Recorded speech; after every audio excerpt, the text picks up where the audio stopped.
السلام عليكم ورحمة الله وبركاته، وتحية طيبة مشاهدينا الكرام في مستهل لقاء شديد مباشر على مائدة حوار. أيها السادة، ما هي خلفية ومرجعية حزب الاتحاد من أجل الديمقراطية والتقدم؟ ما مكانة الحزب وما مستوى حضوره في كتلة أحزاب الأغلبية؟ ما هو الموقف من التجاذب السياسي المحلي؟ ولماذا الصمت إزاء عديد المبادرات؟ كيف يقرأ الاتحاد متغيرات الأحداث في المغرب العربي وغرب إفريقيا؟ يتعلق الأمر بنهضة وصحوة أم بمؤشرات فوضى وفتنة؟ أين المهرجانات والمؤتمرات الصحفية واللافتات العريضة ذات الألوان الزاهية؟ هل يشهد الحزب بالفعل فتورا في الأداء؟ ما هي الأسباب ومن المسؤول؟ أسئلة ضمن أخرى أطرحها على ضيف الحلقة السيد سانغوت عثمان، وهو نائب رئيس حزب الاتحاد من أجل الديمقراطية والتقدم. مرحبا سيد الرئيس. يحضر معنا هذا اللقاء المباشر كبار المسؤولين في حزب الاتحاد من أجل الديمقراطية والتقدم، أعضاء المكتب التنفيذي والمجلس الوطني وكبار المسؤولين في الحزب. مرحبا بكم جميعا. يشاركني في تنشيط هذا اللقاء المباشر زملائي السالك والعبد الله من من وكالة موريوان. مرحبا سالك. معي كذلك الزميل أتيا ألاسان من جريدة القلم. مرحبا أتيا. ومعي الزميل دوك ماسيري من موقع الطوارئ. مرحبا دوك. إذن أهلا وسهلا بكم جميعا أيها السادة في مستهل هذا اللقاء المباشر. كالعادة نخصص الدقائق الأولى للتعريف بمرتكزات وفلسفة الحزب. Monsieur le Président, bonsoir. Pour commencer, faites-nous un bref historique de votre parti, l'Union pour la démocratie et le progrès. L'Union pour la démocratie et le progrès, comme son l'indique, est un parti du centre, un parti qui a été créé en 1993 par Feu Hamdoul Mokhnas. Après la bipolarisation politique que nous connaissait la scène politique à l'époque, comme vous le savez, nous venions de l'UFD. Et après les élections présidentielles, en 1992, il y a eu les élections locales, les élections législatives et parlementaires, et municipales. Et il s'est trouvé que nous appartenions à une tendance qui voulait que nous nous impliquions dans les élections locales et nous étions minoritaires à l'époque. C'était le boycott qui était majoritaire. Et nous nous sommes rendus compte que le boycott pour nous à l'époque n'était pas une fin en soi et que la bipolarisation porteuse de tension qui existait à cette période-là nous poussait à voir autre chose que de rester dans deux camps, deux camps qui se regardaient comme des chiens de faïence. Et nous avons décidé de créer ce qu'on appelle un parti du centre, un parti de consensus, un parti de dialogue, qui privilégie l'ouverture. Et notre premier objectif avait été de regrouper, de chercher à unir d'abord l'opposition. Malheureusement, l'opposition à l'époque était tiraillée par des querelles intestines, par des querelles de leadership. Et nous avons manqué, mais nous avons essayé par tous les moyens de créer un dialogue entre l'opposition et le pouvoir à l'époque. Donc l'UDP, pour revenir à votre question, a été créé à cette période, en 1993, et par Hamdoul Mokhnas avec 18 de ses amis. Et l'UDP a connu depuis lors, naturellement, s'est agrandi. Je pense que, comme vous ne ne me démentirait pas que l'UDP fait partie des peut-être les rares partis qui existent encore, qui avaient été créés à cette période et qui continuent d'exister. Et malgré la disparition brutale de notre feu président. Et vous saviez que les partis politiques, généralement, apparaissent avec certains hommes et disparaissent quand ces hommes disparaissent, soit de la scène politique ou disparaissent tout court. Mais nous avons pu faire continuer le parti. Parce que c'était autour des idées que ce parti a été créé.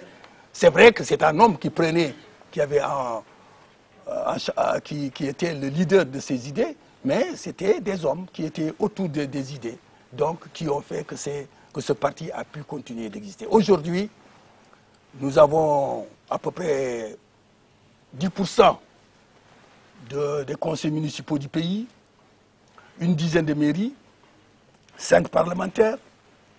Nous pouvons dire que le parti se porte relativement bien parce que nous sommes l'un des rares partis depuis 2006 qui n'a pas connu beaucoup de soubresauts. Le parti s'est plutôt agrandi. Certains exemples d'ailleurs, certains leaders politiques ici présents témoignent pour témoigner de l'agrandissement, de l'élargissement de la base du parti depuis 2006. إذا بعد هذا التقديم ما استوقفني فيه هو هذا التأسيس الوسطي للحزب. إذا الاتحاد أسس ليكون حزبا وسطا بين الأغلبية والمعارضة آنذاك 1993. أنتم اليوم ضمن أحزاب الأغلبية. لماذا هذا التغيير في الموقع؟ Monsieur le Président, l'IDP a été créé par ses fondateurs comme un parti du centre. Nous n'avons pas, oui. Vas-y. Oui, nous n'avons pas changé de position. Nous continuons à rester en parti de centre qui prône le dialogue, qui prône le consensus, qui prône l'ouverture, qui prône fondamentalement l'unité de ce pays. Parce qu'à un moment donné de l'histoire de notre pays, nous avions créé le pire. C'est la crainte du pire qui avait poussé Feu Abdel Mouknas et certains amis à créer ce parti pour l'unité de ce pays. Et nous continuons notre chemin. Nous pensons que nous n'avons pas du tout dévié de notre chemin. إذا سأشارك زملائي في هذا المحور الأولي. زميل السالك. شكرا سيد الرئيس. أولا أنا عندي سؤالين. السؤال الأول يتعلق بالتقديم اللي عدلته عن الحزب اللي ذكرته فيه أنه أسسته 18 شخصية سياسية من بينها الراحل الحمد المكناس، وتحدثت أيضا عن اتساع قيادة الحزب وقاعدته. اليوم من ذيك الشخصيات اللي أسست الحزب من ما زال في الحزب الآن، بعض الشخصيات اللي أسست الحزب المؤسسين الآن خارج الحزب. لماذا هذا التراجع؟ السؤال الثاني، تكلمت عن ظروف الاستقطاب اللي كانت بين السلطة والمعارضة سنة 1992 واللي أدت إلى إنشاء حزبكم.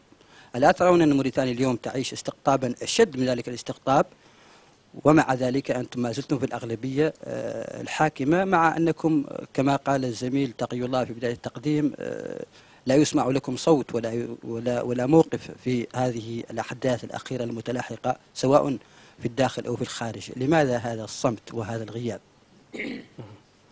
إذن سؤالان واضحان. سيد الرئيس سانغوت. D'abord, vous savez que les hommes partent, les idées restent. Effectivement, comme nous étions 18 fondateurs de ce parti, beaucoup sont partis. Certains sont malheureusement décédés, d'autres sont partis dans d'autres formations. Je suis le seul aujourd'hui parmi les 18 qui reste encore au parti. Certains sont partis, sont décédés. Maintenant, pour ce qui est de ce que vous pensez de la vie politique d'aujourd'hui, moi je trouve que la vie politique d'aujourd'hui est une vie normale de toute démocratie, qui était différente de la vie politique qui existait en 1993-92. 92-93, les gens se tuaient à Nouadhibou. Je pense que vous avez bons souvenirs. C'est parce que justement, il y avait des gens, il y avait des morts à Nouadhibou, il y avait un risque de confrontation que nous avons pensé qu'il fallait créer un parti du centre qui prône, qui privilégie le dialogue, le consensus, l'ouverture. Parce qu'il y a une réalité à l'époque. Nous savions tous, nous étions tous sûrs que les élections avaient été truquées. Les élections de 92, de 1992. C'est certain, c'est une certitude. Mais pour nous, au niveau de l'UDP, il y avait une différence entre la légalité et la légitimité du pouvoir de Maouya. Quelqu'un qui vous frappe tous les jours, vous ne pouvez pas dire qu'il n'existe pas. Vous pouvez dire qu'il n'est pas légitime, mais vous ne pouvez pas dire qu'il n'existe pas. Donc vous ne pouvez pas dire que vous ne pouvez pas discuter avec lui. Et c'est pour ça que nous avions dit que, bien que le pouvoir de Maouya était illégitime, à l'époque, qu'il fallait quand même discuter avec lui et qu'il fallait aussi aller vers des élections municipales et législatives de l'époque. Et nous étions sûrs que nous allions au moins avoir un tiers, pour ne pas dire la moitié, pourquoi pas d'ailleurs la majorité du Parlement. Et que ceci allait créer des contre-pouvoirs. Et nous avions été mal compris. Maintenant, pour revenir à la deuxième partie de votre question, nous pensons que la vie politique d'aujourd'hui est totalement différente de celle qui existait en 1992. Peut-être que vous n'étiez pas là. Totalement différente. Aujourd'hui, il y a une démocratie réelle dans ce pays. Il y a une majorité qui gouverne et il y a une minorité qui s'oppose. Une minorité, je vous dis. Parce que, qu'est-ce qui définit une majorité et une minorité? C'est les élections. Qu'est-ce qui définit, quel est le thermomètre politique? C'est les élections. Les élections ont prouvé que Mohamed Ould Abdelaziz est majoritaire. Et les élections, même aujourd'hui, les élections à venir prouveront encore qu'il est plus majoritaire. En plus, il est majoritaire au niveau des deux parlements. Pourquoi aujourd'hui, en Italie, il y a des problèmes? C'est parce que, justement, le gouvernement n'est pas majoritaire au niveau des deux chambres. C'est pour ça qu'aujourd'hui, en Italie, il y a des problèmes. Nous sommes comme toutes les démocraties, comme en France, comme au Sénégal, comme ailleurs. C'est-à-dire qu'il y a une majorité et il y a une minorité. Mais la minorité ne peut pas prendre la place de la majorité. Ce n'est pas ça la démocratie. La démocratie, c'est les urnes. Celui qui veut le pouvoir doit aller aux urnes.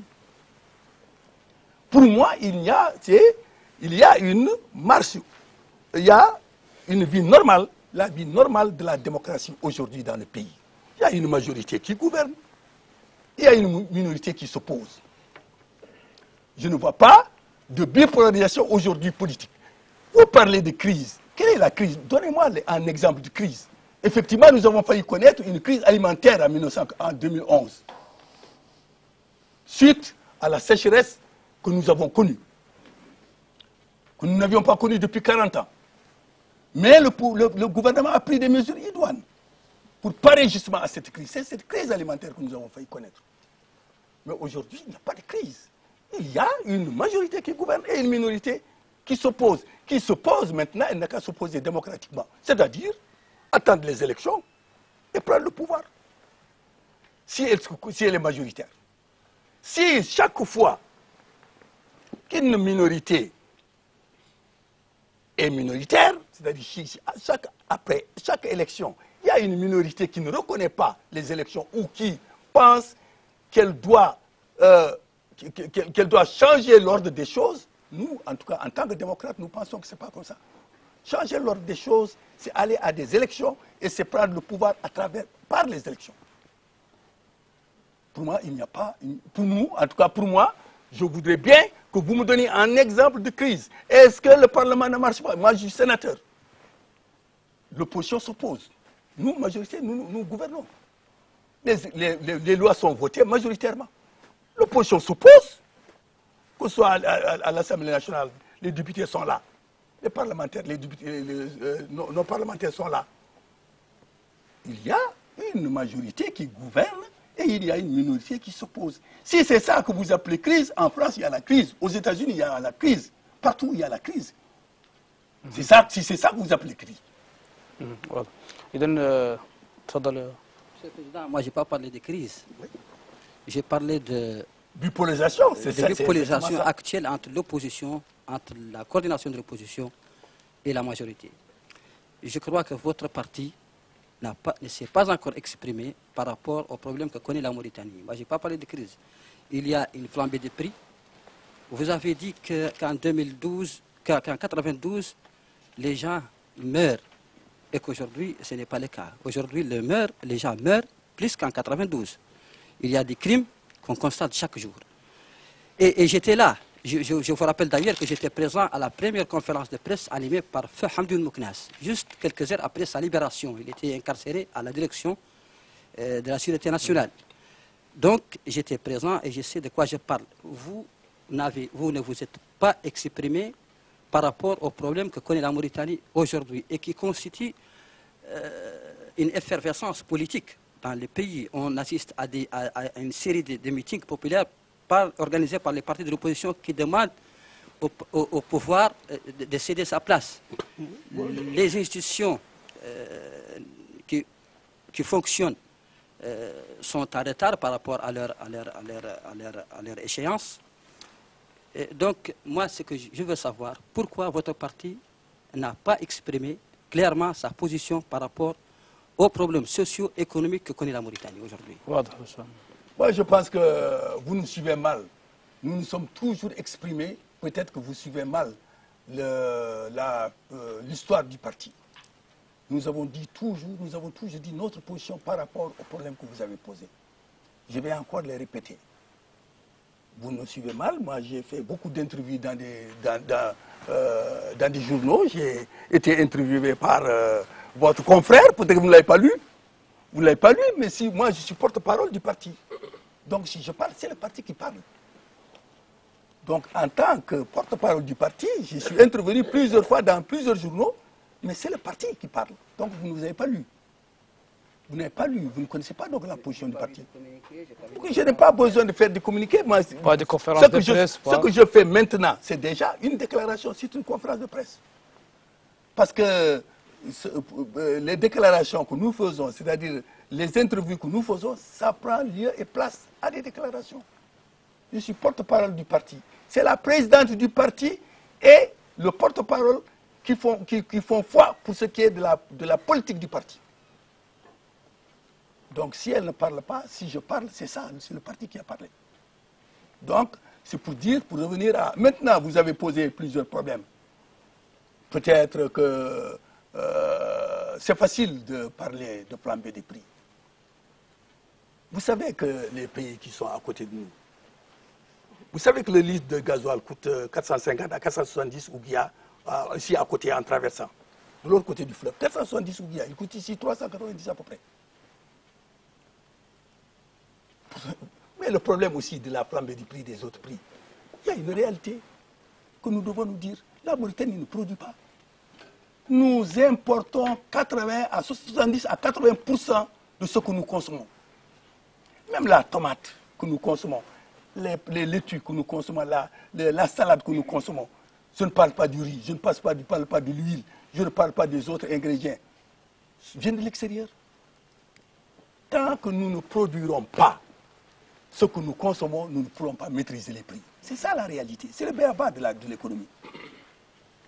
Et le gouvernement, notre gouvernement actuel s'est attelé justement pour faire de sorte que nous nous acheminions vers l'autosuffisance alimentaire. Peut-être que vous ne suivez pas ça. C'est ça, c'est facile de parler. Peut-être, allez voir le ministère du Développement rural. Allez voir, vous allez voir les aménagements qui sont faits. Vous allez voir la politique agricole du ministère du Développement rural pour nous amener vers l'autosuffisance alimentaire. Vous voyez l'expérience en blé, en riz que nous faisons, en sucre à Fungleta. Tout ceci, c'est pour nous amener vers l'autosuffisance alimentaire. Tant que nous ne produirons pas ce que nous consommons, nous ne pourrons pas contrôler les prix. C'est ça la réalité. Maintenant, vous parlez de dégage. Bon, c'est le mot qu'il faut utiliser, Drahil. Moi, je voudrais bien vous renvoyer mais c'est ça, c'est la démocratie. Mais c'est la démocratie qui a permis ça. Ça n'existait pas il y a 10 ans, parce qu'il n'existait pas de démocratie. Aujourd'hui, chacun, 5 personnes, 10 personnes peuvent aller dans la rue et demander à Aziz dégage. C'est la démocratie. Nous devons nous en féliciter. Nous devons féliciter Aziz. Nous devons féliciter le gouvernement. Parce que c'est lui qui a permis justement cette démocratie. Mais, je vais vous dire ceci, il y a mais. Supposons que Aziz dégage. Celui qui va venir, on va lui dire dégage. Celui qui va venir, on va dire encore dégage. Et celui qui... Vous pensez qu'on va créer un pays comme ça? On crée un pays à partir des normes. Les normes, c'est les élections. La démocratie, c'est les élections. Si vous voulez qu'Aziz dégage aux prochaines élections, il faut gagner. Ou si ceux que vous dites veulent qu'Aziz dégage ou qu'un autre dégage, ils n'ont qu'à être majoritaires aux élections prochaines. C'est aussi facile qu'un bonjour.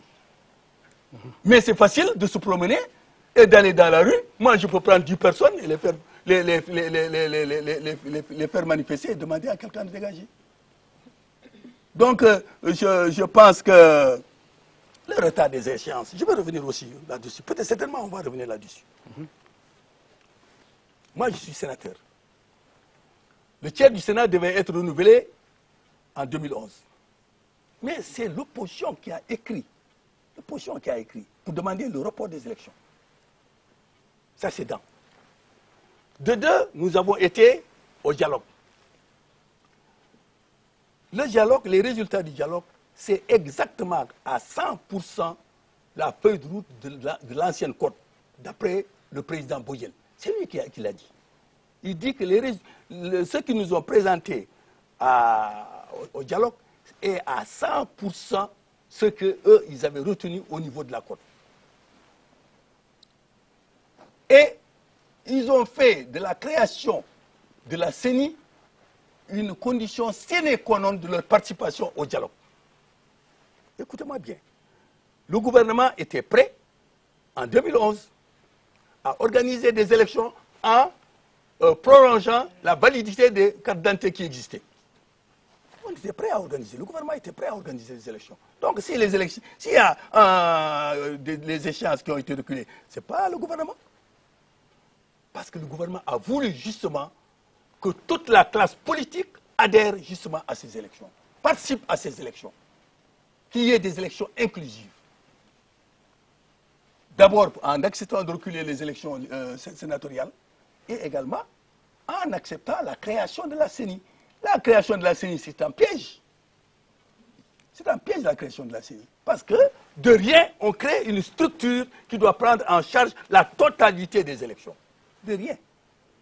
Et il faut donc que cette structure soit en mesure de superviser d'abord, de superviser toutes les élections de A à Z. C'est pas facile. C'était l'administration qui le faisait.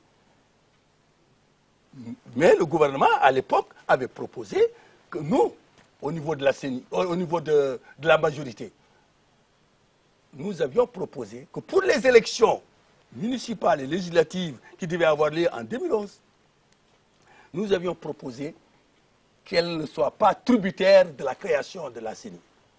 Au contraire, que pour les élections présidentielles à venir, oui, mais que pour les élections municipales et législatives, que nous nous en tenions à la prolongation de la carte d'identité et que l'administration supervise les élections, comme cela se faisait par le passé. Ils ont refusé.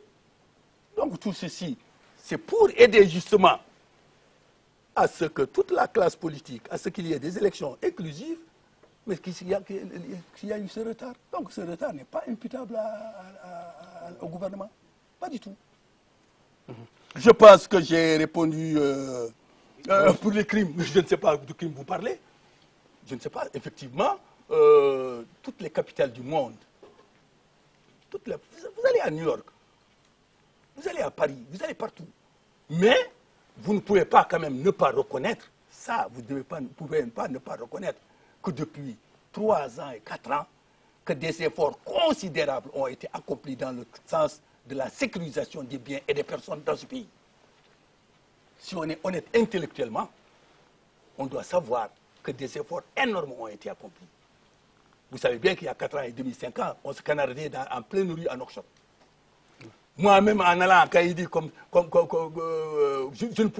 à chaque fois qu'une voiture me doublait, je pensais que c'était Al-Qaïda. C'est la réalité. Et tout le monde, pas vous aussi. Sauf si vous avez la bénédiction d'Al-Qaïda. En tout cas, tout le monde pensait à ça. Mais aujourd'hui, il faut reconnaître. Il faut reconnaître. Ça, moi, c'est ce que j'ai l'habitude de dire. Et vous ne m'écoutez pas.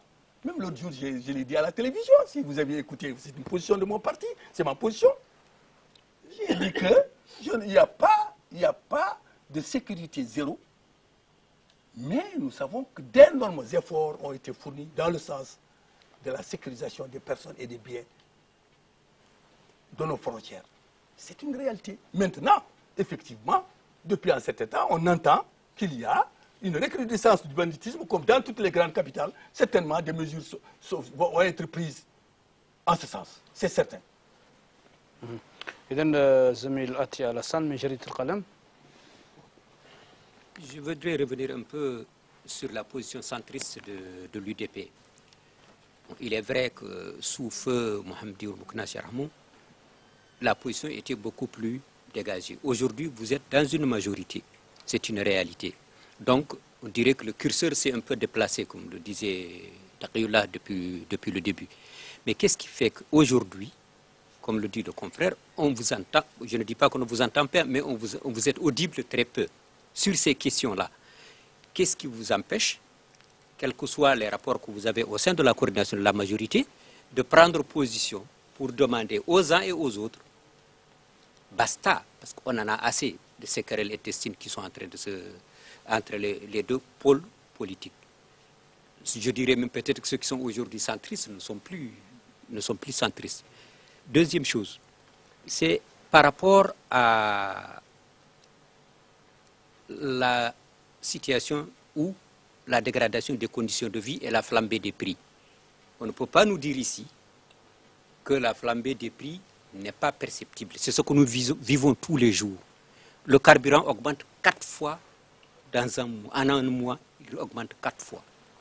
Alors, ma question ou mes deux questions sont les suivantes.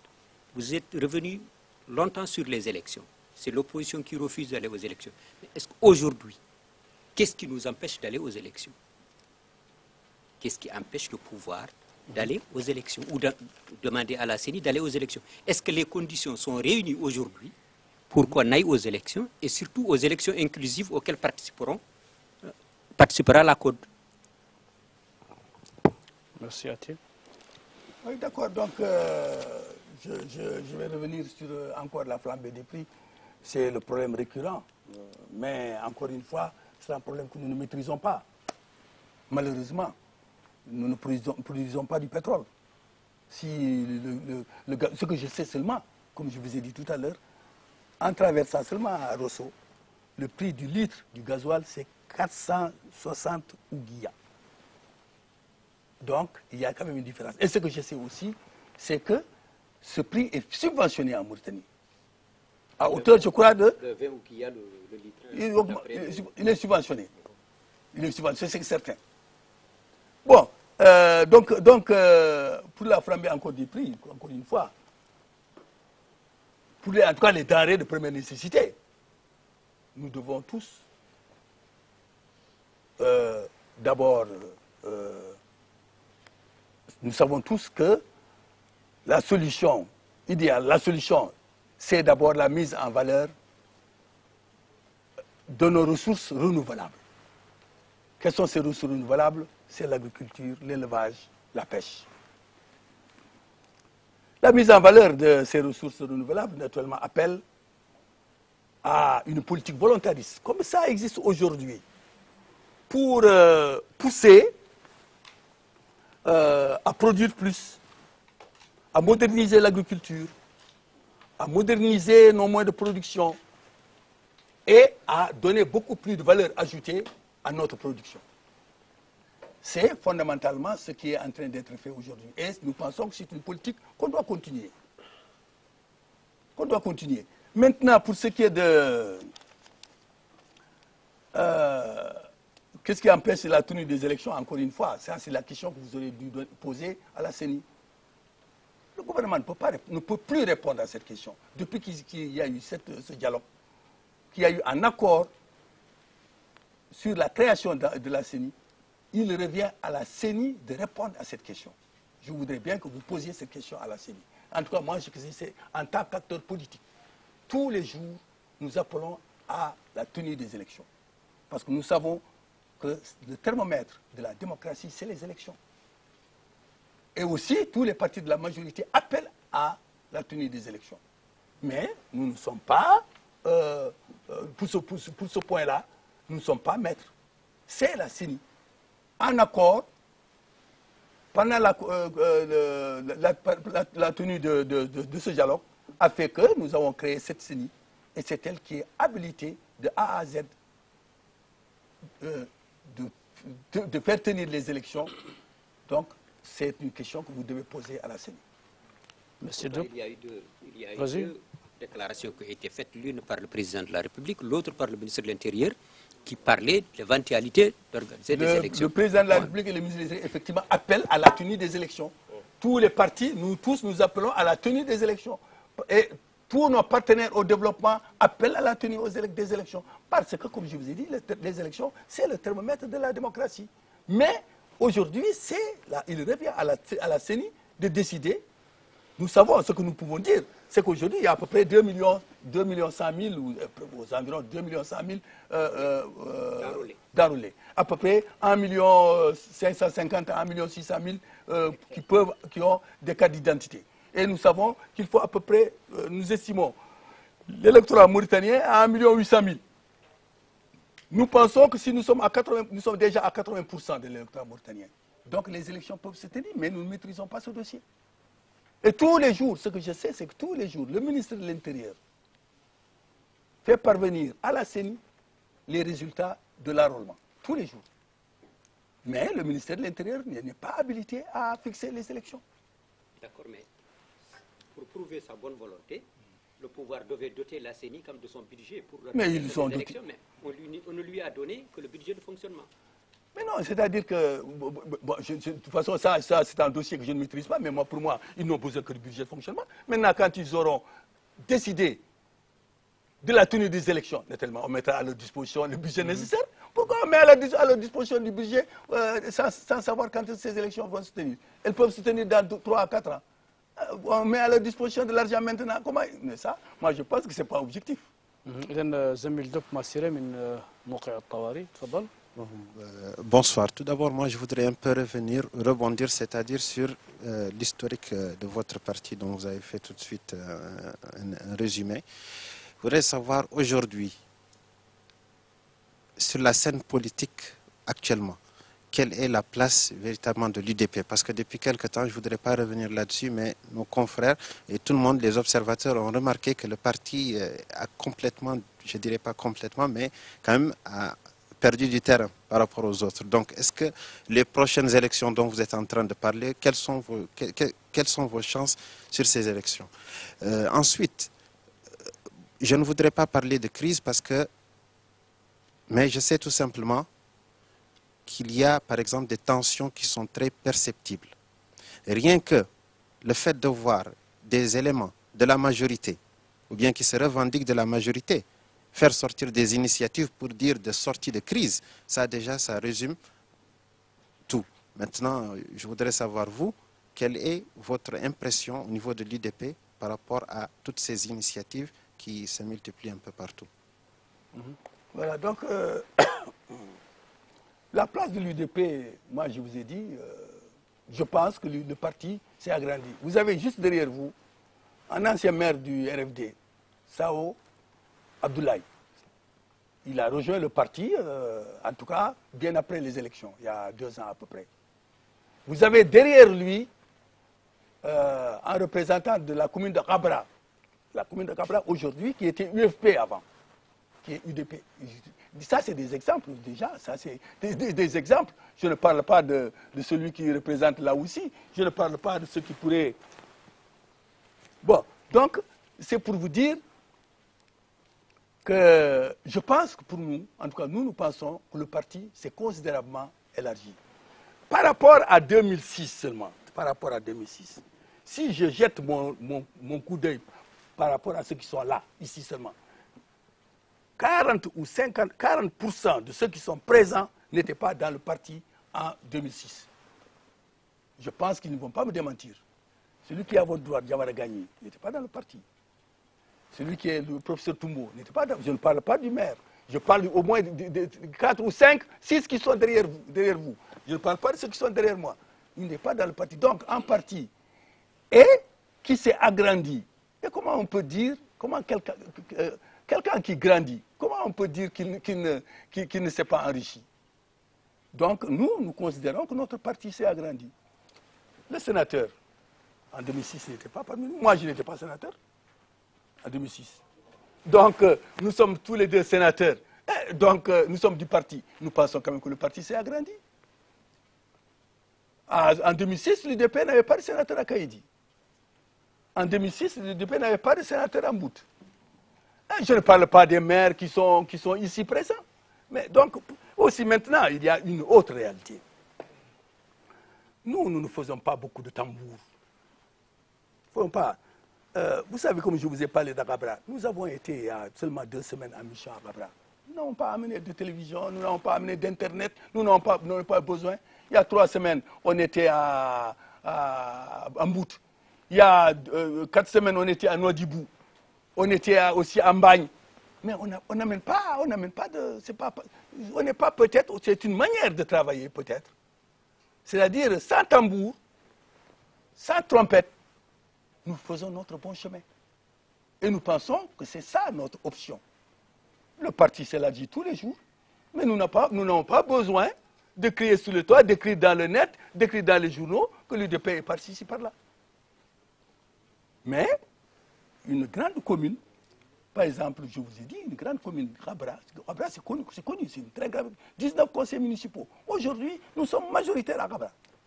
C'est incontestable, mais qui n'était pas au parti il y a 3 mois. Qui n'était pas du parti il y a 3 mois. Donc, il y a 3 mois. Donc, moi, je peux dire que le parti s'agrandit. Maintenant, encore une fois, pour revenir à la flambée des prix. Vous savez, en tout cas, moi, je suis un élu du département de Kaïdi. J'ai fait le département de Kaïdi. Je sais que ce programme DEMEL 2012 a été salutaire pour les populations. Celui qui veut le reconnaître, c'est ça. Celui qui ne veut pas le reconnaître, c'est ça. En tout cas, nous, en tant qu'élus, en tant que...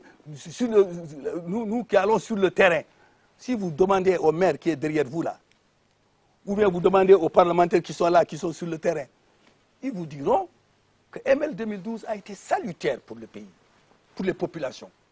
Et sa prolongation a été encore salutaire.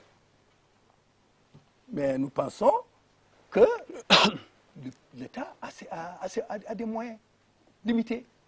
Et ce qui a été fait est à la hauteur des moyens de notre État.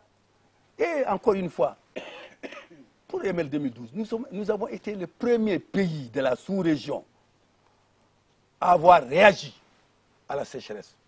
Nous avons été suivis par le Niger. C'est après que les autres pays sont venus. Mais nous avons été le premier pays à avoir réagi et à avoir créé cette structure de ML 2012. Et qui est très salutaire, qui est très saluée. Si vous allez sur le terrain, en tout cas, les populations vous diront, même les boutiquiers vous diront d'ailleurs que ML 2012 a tué leur commerce. إذن السيد الرئيس لنتحدث بالشيء من الواقعية. طبعا الردود كانت واضحة على أسئلة الزملاء. قلتم إنكم حاليا لا تهتمون بالدعاية السياسية ولا ترغبون في التغطية الإعلامية لأنشطة الحزب. على أي حال الحزب معروف في تاريخ السياسي بلافتاته الكبيرة وبالحضور الدعائي الكبير. هذا طبعا ليس عيب وليس منقصة. الآونة الأخيرة وهذا أشرت إليه في المقدمة لاحظنا صمتا مطبقا للحزب. لا مؤتمرات صحفية، لا مهرجانات، وهناك أيضا غياب للسيد الرئيس عن المشهد السياسي. نريد تفسيرات واقعية لهذا. السيد الرئيس pourquoi l'IDP garde le silence, pas de conférences de presse, pas de déclarations, pas de meetings. هناك من يتساءل كما قلت qui est aujourd'hui le vrai chef de l'IDP.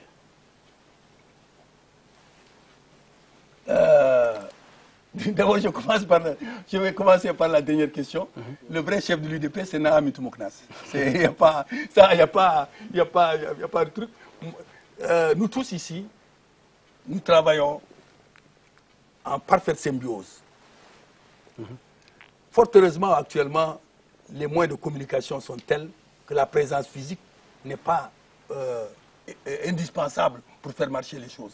Vous savez très bien que beaucoup de gens travaillent dans leur chambre pendant qu'ils travaillent avec Washington, ils travaillent avec Tokyo. Moi, j'ai mes enfants qui sont venus en vacances. Mes enfants qui sont venus en vacances des États-Unis. Mais ils travaillaient dans leur chambre, ils travaillaient avec leur bureau aux États-Unis, avec la Californie. Ils travaillaient de la même manière. Nous sommes en parfaite symbiose avec la présidente du parti. Aucune décision n'est prise sans son aval. Ceux qui sont ici, les 30 qui sont ici, c'est elle qui a fait la liste. C'est elle qui a fait la liste. Nous travaillons parfaitement avec la présidente du parti. Il n'y a pas d'équivoque. Il n'y a pas de 2 présidents, ni 3 ou ni 4. Il y a une présidente, c'est Nahamid Mouknas. Il n'y a pas de... Deuxièmement, quand nous avions la présidence de la majorité, effectivement, nous organisions au nom de la majorité des meetings, des conférences de presse. Mais maintenant, nous sommes dans une coalition. Il revient à la coalition d'organiser des meetings et des conférences de presse. Nous, en tant que parti politique, nous faisons un travail sur le terrain. Vous avez dit que vous ne nous avez pas entendu. En tout cas, celui de Cabra, là, il ne peut pas dire qu'il y a 2 semaines, on était à Cabra. Hein? Il y a 2 semaines, il y a 10 jours, j'étais à Tachot. J'étais à Tachot. Certainement, vous avez derrière lui le petit écrit sur Tachot. Mais c'est parce que peut-être nous dérangeons, certainement. Et aussi, les couleurs. Effectivement, nous avons changé de stratégie. Effectivement, avant, il fallait partout amener nos couleurs. Nous avons vu que tout le monde avait les couleurs. Maintenant, on garde nos couleurs. C'est tout. On garde nos couleurs. On laisse les autres montrer les couleurs. C'est tout. Bon, on a changé de stratégie. On est en train de voir. Notre stratégie maintenant, c'est de travailler sur le terrain. On a un travail de fourmi. Nous pensons que c'est ça qui est indispensable. سالك تفضل. سيد الرئيس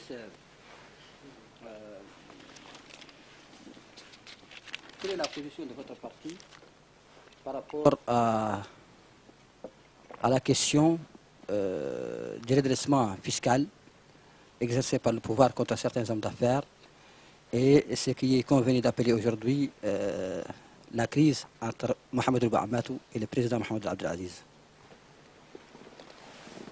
D'abord, moi je pense que cette question, vous devez la poser au directeur des impôts. Moi je ne suis pas directeur des impôts. Et il n'y a pas quelqu'un de mon parti ici qui est directeur des impôts. S'il y a un redressement fiscal, moi je ne suis pas habilité à en parler. Et s'il y a un problème judiciaire, je ne suis pas habilité à en parler. D'abord, c'est vrai que je suis un homme politique, mais je suis quand même un sénateur, je ne dois pas me mêler des choses. Donc, pour moi, c'est un problème que je ne maîtrise pas. Et je ne suis pas habilité à parler des problèmes que je ne maîtrise pas. Parce que c'est aussi simple qu'un bonjour. Donc, dans votre propos, vous avez dit que vous appartenez à une coordination, oui. À une coordination qu'on appelle la coordination de la majorité, La CAP, oui. de la majorité présidentielle. Oui. Bon, vous avez présidé il y a quelques mois cette coordination. Certains partis qui appartenaient à la majorité présidentielle, notamment comment il s'appelle, le RD de Abed Rahman, Adil de Waqef et le MPR de Khan Hamidou Baba, se sont retirés de la coordination de la majorité pour protester, disent-ils, de la mauvaise ou l'absence de coordination au sein de la majorité. Vous qui avez présidé cette coordination, comment elle fonctionne aujourd'hui? Est-ce que vous avez été, en tant que coordination, consulté lors de la mise en place du bureau de la CENI? D'abord, vous m'apprenez une chose que je ne savais pas. Je ne savais pas que les Khan Hamidou Baba et Adil se sont retirés de la coordination. C'est une information que vous m'apprenez. Je ne suis pas au courant. Et ça m'étonnerait. Maintenant aussi, ils peuvent se retirer et continuer à appuyer le président. Parce que la majorité, il y a la CPM et il y a la majorité. C'est-à-dire il y a des partis qui ne sont pas de la majorité, mais qui appuient le président. Qui sont dans la majorité, mais qui ne sont pas dans la CPM. Et à ma connaissance, eux, c'est les gens donc, que vous avez cités tout à l'heure, à ma connaissance, ils sont dans la CPM. Maintenant, s'ils ont créé une initiative, c'est à leur corps défendant. C'est la vie de la démocratie. C'est la liberté. La liberté, maintenant, dans tout mouvement, il y a toujours des sensibilités. C'est ce qui fait la vie, ce qui fait la démocratie d'une coordination, qu'il y ait en tout cas des sensibilités. En tout cas, pour ce qui est de la vie, effectivement, nous avons eu à un moment donné à diriger la CPM, et nous nous en félicitions à l'époque. À l'époque, on se félicitait, en tout cas, je pense que nous avons été à la hauteur de notre ambition. Aujourd'hui, il y a un autre parti qui dirige. Je pense aussi que ce parti est satisfait de sa manière de diriger. Chacun a sa manière de diriger la coalition. Mais, à ma connaissance, il n'y a pas de... Personne ne s'est retiré de la majorité, à ma connaissance. Je ne suis pas au courant. Maintenant, les sensibilités, oui, je suis au courant. Si je reviens un peu à la question de Mohamed, par rapport à l'absence de la présidente, c'est vrai qu'on peut diriger un parti à distance, c'est vrai, mais à un certain moment, certaines rumeurs ont circulé faisant croire qu'il y avait certaines tiédeurs entre et le pouvoir et la présidente. Est-ce que vous pouvez nous, si ça a existé ou c'était des rumeurs? Nous sommes un pays de Chitari. Bon, moi, je ne peux pas... Les rumeurs, vous savez, tellement de rumeurs qu'il y a en Mauritanie. Tellement de rumeurs. Il ne peut pas y avoir de divergence. Nous, l'UDP, nous avons été toujours honnêtes avec nous-mêmes. Vous vous souvenez, quand, avec Sidou Cheikh Abdellaye, quand nous avons compris que ce n'était pas le chemin, ce n'était pas le beau chemin, nous nous sommes retirés pendant que tout le monde était dans la majorité. En plein jour, tout le monde avait dit que ce n'était pas possible, nous nous sommes retirés. Aujourd'hui, nous sommes convaincus que nous sommes sur la bonne voie. Il ne peut pas y avoir de tiédeur. Il ne peut pas y avoir de tiédeur. Et il n'y a pas eu de monnaie, il n'y a pas eu de négociation de poste quand nous appuyions à l'époque Mohamed Ould Abdelaziz. Non, pas du tout. Nous avons pensé que c'était dans l'intérêt de la Mauritanie, c'était l'intérêt de la Mauritanie d'appuyer Mohamed Ould Abdelaziz. De la même manière, nous sommes aujourd'hui plus convaincus qu'hier. Parce qu'avant, d'ailleurs, nous ne le connaissions pas beaucoup. Mais maintenant, nous le connaissions. Et aussi, on l'a mis à l'épreuve. Nous savons que c'est dans l'intérêt de la Mauritanie. Donc, quel tiédeur peut exister? Nous sommes en parti, mais nous avons toujours soutenu le président. Maintenant, la présidente encore, c'est comme si vous ne connaissez pas le calendrier de la présidente. Vous ne connaissez pas les 10 ans, ça fait exactement 12 ans qu'elle dirige le parti. Elle n'a pas totalisé 6 mois. Si on dit, en tout cas, la totalité qu'elle est restée en Mauritanie, ça ne fait pas peut-être 6, ça doit faire peut-être 6 à 8 mois. Même quand elle était ministre des Affaires étrangères, elle n'était jamais là. Elle n'était jamais en Mauritanie. Donc, il ne peut pas y avoir de tiédeur. Au contraire, c'est avec la plus grande fermeté, c'est avec la plus grande conviction que nous sommes en artisan aujourd'hui de la mise en application du programme électoral du président de la République. Il n'y a pas de tiédeur, il ne peut pas en exister. Donc, je pense que j'ai... Maintenant, oui, effectivement, oui, nous avons été consultés. Bon, je suis effectivement étonné que certains partis de la majorité parlent de la création de la CENI. La CENI, nous avons tous été consultés, tous. En tout cas, les partis, bon, parce qu'il y a aussi le bureau. Le bureau. Mais il y a aussi, nous sommes à peu près, je crois, une quarantaine de partis dans la majorité, ou cinquantaine. Le bureau, c'est à peu près 13 ou 15. Bon, maintenant le bureau s'est réuni à créer une commission, une sous-commission de cooptage des membres de la CENI. Mais c'est quand ces gens ont été cooptés, ça a été ramené à l'Assemblée générale. Maintenant, il se trouve peut-être que ce que certains avaient proposé n'a pas été accepté. Effectivement, cette personne, vous êtes 50 partis, Vous ne pouvez pas quand même, vous ne pouvez pas quand même obliger les gens à choisir la personne que vous avez proposée. Sur 50 partis politiques, on doit choisir 7 personnes. Non, pas 7 personnes, on doit choisir 4 personnes. Parce qu'au début, on nous avait dit 4 de la majorité, 3 de l'opposition.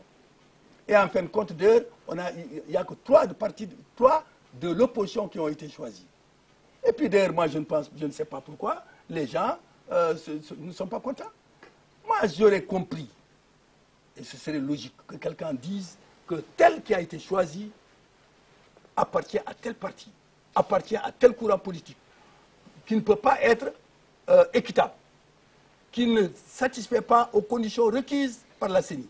Moi, je voudrais bien que parmi les 7 qui sont présents au niveau de la CENI, que ceux qui aujourd'hui refusent la CENI donnent un exemple d'un membre de la CENI qui ne répond pas aux critères tracés par la CENI. C'est ça qui aurait été objectif.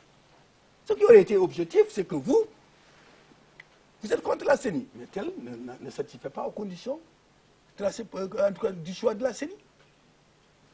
Mais le problème, c'est peut-être au niveau des critères de choix. Qui a défini ces critères-là? Ce n'est pas la CENI quand même. Non, les critères de la CENI ont été choisis au dialogue. C'est au dialogue qu'on a tracé les critères de choix. Les critères. Ça, c'est en assemblée générale de tout le monde. On a tracé les critères de choix. Maintenant, je voudrais bien que vous preniez ces critères et que quelqu'un nous dise que tel... En tout cas, si on me donne des preuves, moi en tant qu'homme politique, on me donne des preuves qu'il y a l'un qui ne répond pas aux critères tracés par la CENI, je suis prêt à demander son départ. Monsieur Diop. Voilà, bon, tout à l'heure, j'avais posé une question, mais apparemment, elle n'a pas eu la réponse que j'attendais. Oui. C'était surtout par rapport aux multiplications des initiatives, dit-on, de sortie de crise. Oui, est-ce que vous ne pensez pas que cette situation démontre véritablement qu'il y a une crise politique, même si on ne le dit pas clairement, auprès de la majorité, bien sûr. Bon. D'autre part, oui. Vous avez tout de suite parlé un peu de la massification, un peu des bases de votre parti.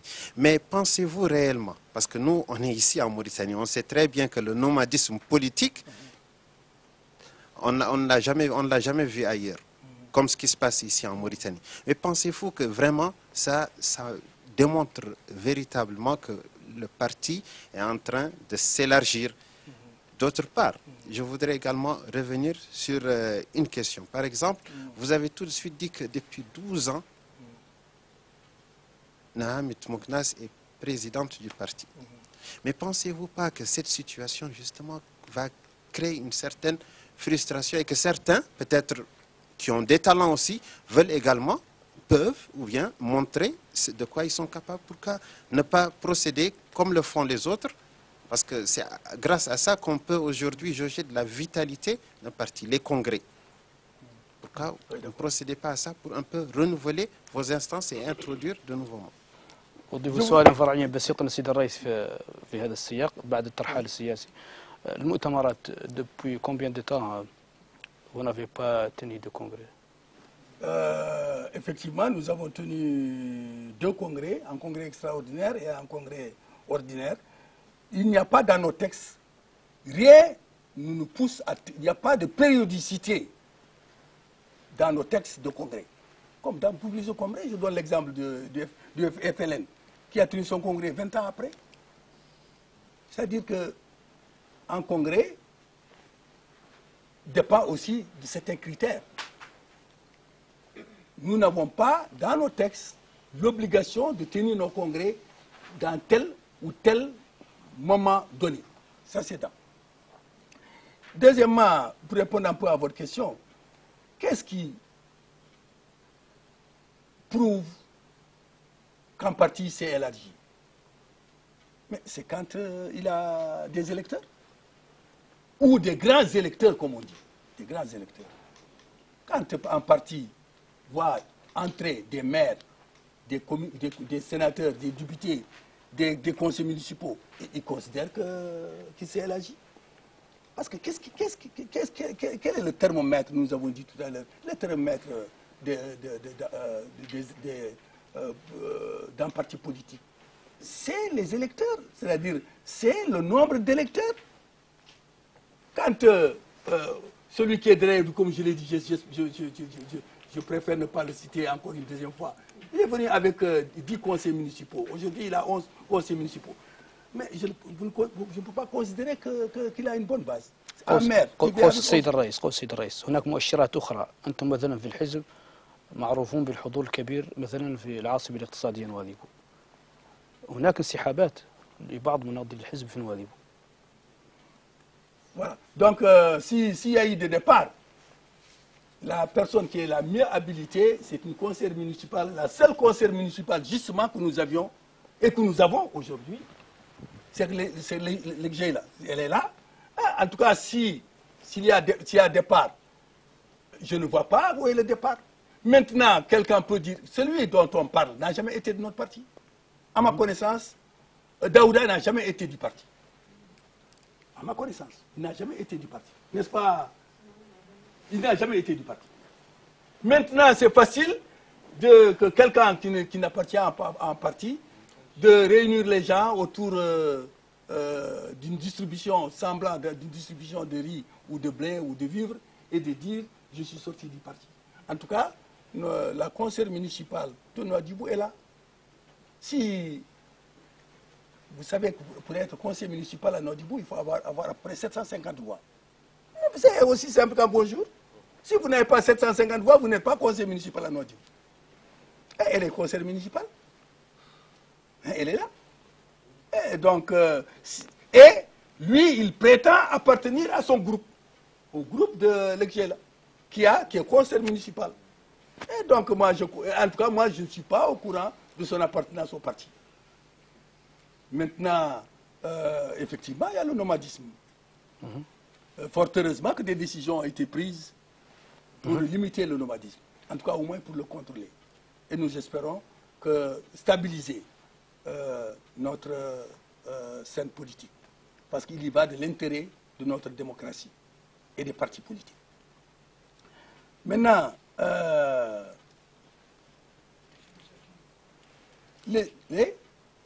multiplication des initiatives. Bon, la multiplication des initiatives, vous savez, ça aussi, c'est nouveau en Mauritanie. Vous savez, à l'élection présidentielle passée, combien d'initiatives il y a eu? Nous sommes peut-être, nous continuons toujours à être nomades. Mais avec les élections prochaines, comme les candidatures indépendantes sont interdites, comme le nomadisme est limité, nous espérons stabiliser dans l'intérêt de notre démocratie, nous espérons stabiliser notre scène politique. Mais les initiatives, j'espère, comme il n'y a pas de parti, ce n'est pas des partis politiques, je pense que ces initiatives disparaîtront. Monsieur le Président, à quand le prochain congrès de l'IDP? Ça, c'est le domaine du bureau politique. C'est le bureau politique qui répond. Ni moi, ni Naha, nous pouvons répondre à cette question. C'est le bureau politique qui doit se réunir, ou le Conseil national qui doit se réunir et qui décidera quand est-ce qu'il faut tenir un congrès. Je vous l'avoue que nous étions tous d'accord pour tenir un congrès en 2010, mais comme les élections approchaient, nos réunions, les gens ont dit, bon, là, majoritairement, parce que moi j'étais de ceux qui prétendaient qu'il fallait tenir le congrès, d'autres ont dit qu'à la veille des élections, ce n'était pas approprié de tenir un congrès, il faut plutôt attendre les élections, voir la nouvelle configuration politique du parti et aller vers des élections pour renouveler, comme certains l'ont dit, la classe politique. إذن سيد الرئيس قبل السؤال للزميل السارك أنتم تؤكدون أنه لا وجود لأزمة سياسية، هناك مبادرات مطروحة فعلية. نأخذ نموذجا مبادرة الرئيس مسعود. كيف استقبلتم هذه المبادرة؟ هل لديكم ملاحظات بخصوصها؟ هل تقبلونها أم ترفضونها إلى غير ذلك؟ Bon, j'ai eu à répondre en son temps à l'initiative du président Massoud, effectivement. Je vais vous dire ce que j'en pense. Moi, je pense que un gouvernement d'union nationale répond à des critères.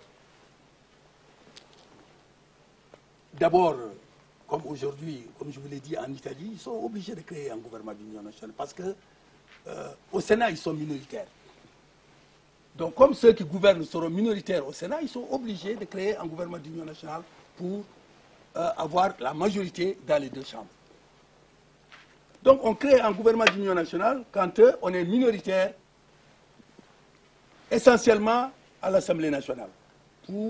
Parce que vous ne voulez pas quand même que vos textes soient bloqués au niveau de l'Assemblée. Qu'il y ait un blocage.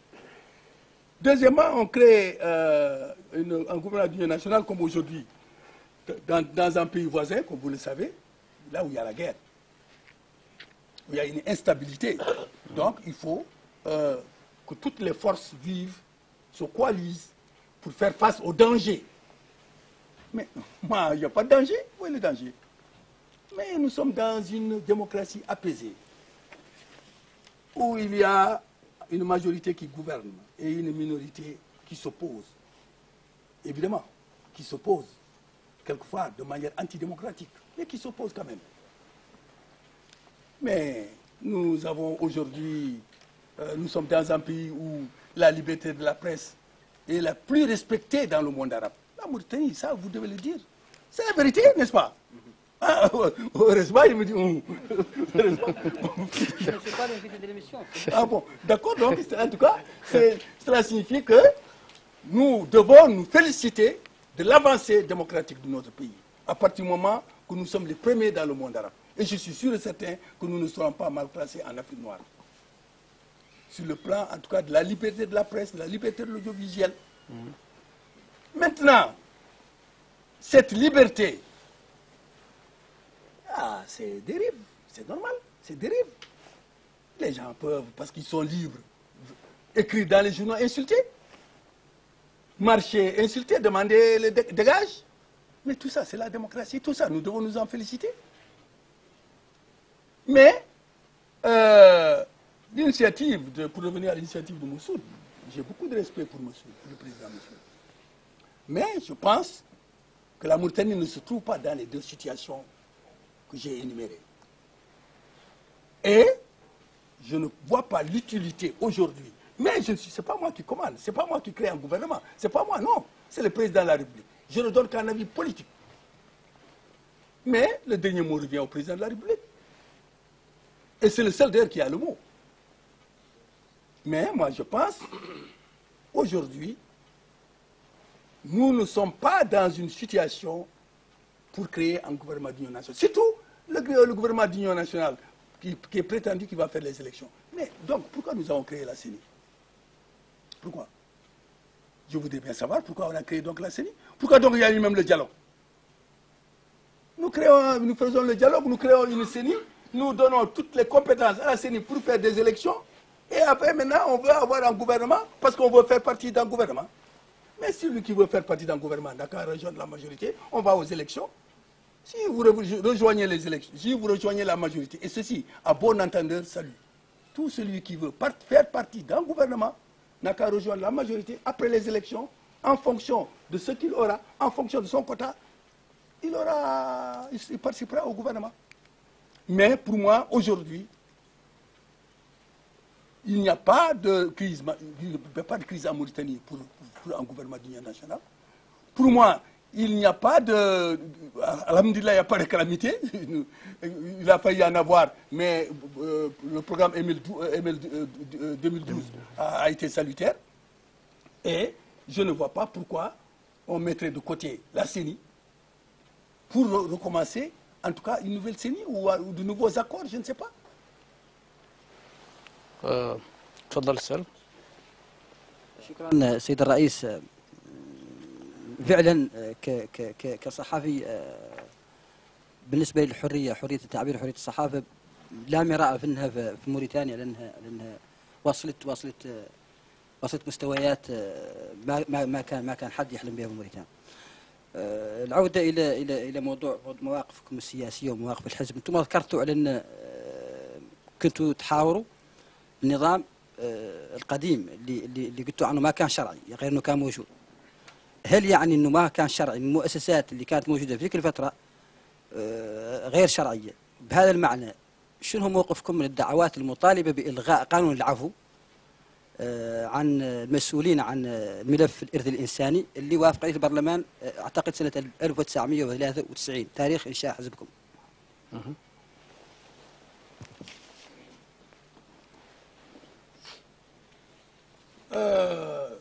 Vous savez, qui parle d'amnistie, parle de vérité, parle de réconciliation. La vérité, pour moi, elle a été dite. La reconnaissance de l'État à travers la prière de Kaïdi, pour moi, est une reconnaissance. La vérité, c'est que l'État reconnaît qu'il est à l'origine des événements qui se sont passés, des exécutions extrajudiciaires. Donc, pour moi, c'est un problème qui est déjà réglé. Le deuxième volet, pour nous, en tant que parti politique, c'est un volet qui concerne fondamentalement les ayants droit. Fondamentalement les ayants droit. C'est-à-dire, ce sont les ayants droit, comme nous l'avons toujours dit, qui devaient discuter avec l'État au moment après que l'État ait reconnu. Donc, ait reconnu la vérité de l'existence de ces exécutions extrajudiciaires. Que l'État devait discuter avec les ayants droit pour arriver à un modus vivendi, c'est-à-dire à un accord, quel qu'il soit. Cet accord peut être un jugement, cet accord peut être une indemnisation, cet accord peut être n'importe quoi. À ma connaissance, en tout cas ce que j'ai compris, les organisations des droits de l'homme qui s'occupent essentiellement de ce problème, c'est-à-dire les veuves et leurs représentants, ont privilégié un accord avec le gouvernement. Ont privilégié un accord avec le gouvernement. Donc, je ne vois pas pourquoi moi, parti politique, je me substituerai à ces ayants droit. Surtout que je n'ai pas été saisi officiellement par ces ayants droit. En tout cas, aucune organisation des droits de l'homme ne peut dire qu'elle a saisi mon parti pour dire qu'elle n'a pas d'accord sur l'accord convenu entre ces associations et le gouvernement, c'est-à-dire l'indemnisation. Et je ne vois pas, il ne faut pas être, pour moi, il ne faut pas être plus royaliste que le roi. Il y a, encore une fois, je me répète, ces organisations des droits de l'homme qui ont préféré discuter avec le gouvernement pour trouver une solution ayant comme solution des indemnisations, l'indemnisation des disparus. Et je ne vois pas pourquoi, moi, en tant que parti politique, je me mettrai à la place de ces associations, surtout que je n'ai pas été saisi par ces associations, qu'ils préfèrent une autre voie. Au contraire, ils ont choisi la voie de...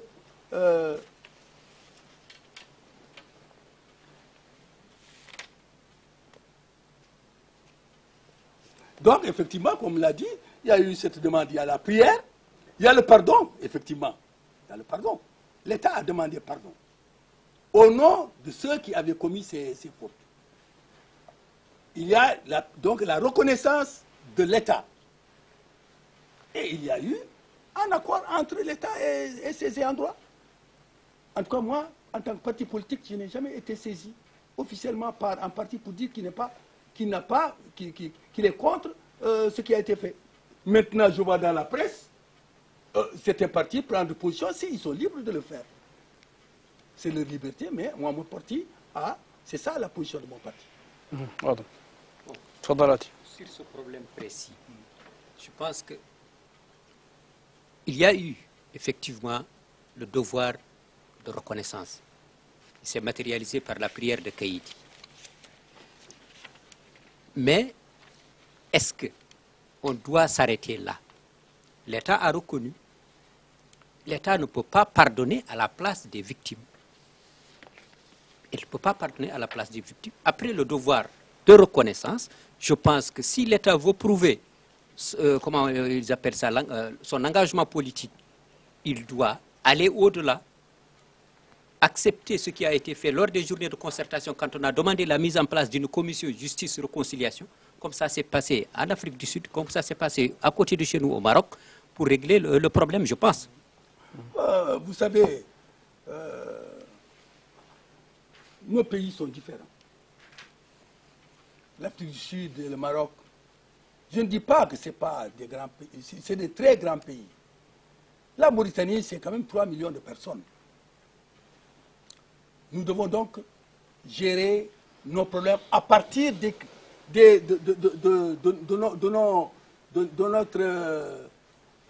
notre caractère spécifique. Un exemple bien simple, j'ai été l'autre jour, un exemple bien simple, dans une institution, je préfère ne pas la citer, dans une institution. J'étais mécontent parce que pendant 45 minutes, j'ai attendu, il n'y avait personne dans cette institution. 45 minutes. Et immédiatement, la personne qui vient, je veux en tout cas en découdre avec elle. Et il se trouve que c'est la sœur d'un parlementaire qui est un ami. Si vous savez, les Mauritaniens sont tellement imbriqués les uns les autres. Nous sommes tellement, nous sommes une petite famille. Quand une plaie est en train de se cicatriser, il faut chercher comment la cicatriser davantage. Je préfère chercher les moyens de cicatriser cette plaie, mais en concertation avec ceux qui ont le plus souffert. Avec ceux qui ont souffert. Parce qu'il y a des gens qui ont souffert dans leur chair. C'est avec ces gens qu'il faut voir. Ce sont les premiers intéressés. Et comment faire de sorte que ceux-ci ne recommencent jamais. C'est ça, c'est l'homme politique, son rôle, c'est de voir qu'est-ce qu'il doit faire pour que ceci ne recommence jamais. Nous sommes, le parti effectivement est contre l'impunité, nous sommes contre l'impunité. Mais ce problème, nous ne le maîtrisons pas. Nous avons dit dès le départ, le parti depuis le départ avait dit que nous pensons que ce problème doit être géré dans l'intérêt de l'unité de ce pays. Dans l'intérêt de l'unité de ce pays. Maintenant, une solution a été prise. Est-ce que cette solution est meilleure pour sauvegarder l'unité de ce pays ou une autre solution? C'est ça la question qu'il faut se poser. Et nous pensons que la solution qui a été prise, si elle satisfait tout le monde, c'est-à-dire elle satisfait les ayants droit, je dis bien les ayants droit, si elle satisfait les ayants droit, c'est la meilleure solution. C'est la meilleure solution si elle satisfait les ayants droit. Sur ce point aussi, je dirais qu'elle ne satisfait pas tout le monde, parce que dans la mesure où COVIR, qui était l'interface entre les victimes et la présidence de la République, est divisée aujourd'hui en deux parties. Certains sont signataires de l'accord dont on ignore en tout cas les termes. Il semblerait, j'utilise le conditionnel, qu'il y a eu deux articles. Un, que les gens renoncent à tout, qu'ils acceptent des réparations. Bon, moi, comme vous-même vous dites qu'il semblerait, vous-même vous êtes dans le doute. Vous, journalistes qui suivez ce problème, vous êtes dans le doute. À plus forte raison, moi. Bon, de toute façon, quoi qu'il en soit, moi, j'ai discuté aussi avec les gens de COVIR. Je suis au courant aussi de leur division. Et on parle beaucoup de leur division, le pourquoi de leur division. Je ne rentrerai pas dans cette fenêtre. Mais je pense que ce qui est essentiel, en tout cas ce qui est fondamental, comme je l'ai dit, il faudrait que les ayants droit soient conscients que la solution qui a été adoptée satisfait à la plus grande majorité de ceux qui ont subi ces atrocités. C'est ça qui est fondamental. Et que ceci aussi est dans l'intérêt de la réconciliation des cœurs et des esprits, dans l'intérêt de l'unité de ce pays. C'est ça pour moi qui est fondamental. إذن سؤال الزميل عتية. Je reviendrai un peu sur les problèmes dont on a parlé ici tout à l'heure. Il s'agit des problèmes sociaux que certaines populations, ou bien certaines franges, ou bien une frange de la population rencontre. Aujourd'hui, on voit que les prix sont en train de flamber et à côté, les salaires ne bougent pratiquement pas, stagnent. Et même quand il y a des augmentations, c'est au forceps. Alors que normalement, je pense que l'État a les moyens de satisfaire à ses doléances, mais ce n'est pas le cas.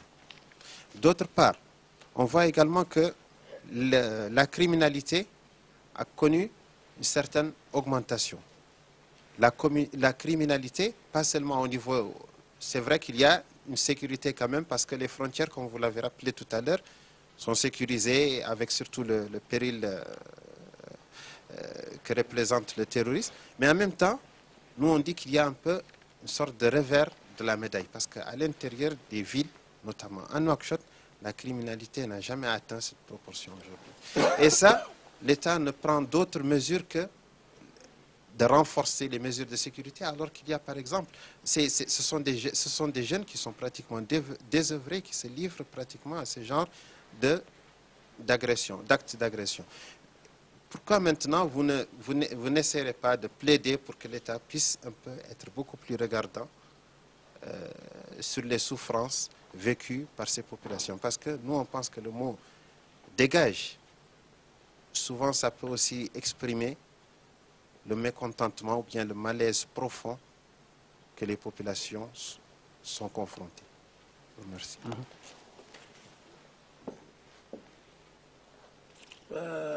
Oui, c'est-à-dire que pour la première partie de votre question, je ne vais pas revenir là-dessus, c'est-à-dire pour la flambée des prix, j'en ai parlé longuement. Maintenant, pour les salaires, vous connaissez avec moi, vous êtes d'accord avec moi que les salaires ont été augmentés de 30%? Oui, il y a une augmentation récente au mois de janvier de 30%. Mais aussi, il y a une autre réalité que vous devez savoir. Attendez. L'État... Qui ne sont pas à la hauteur des attentes. Oui, mais je vais vous dire pourquoi.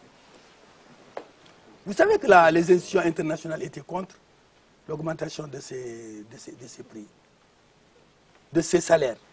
Les institutions internationales étaient plutôt d'accord pour le dégraissement, c'est-à-dire diminuer la fonction publique.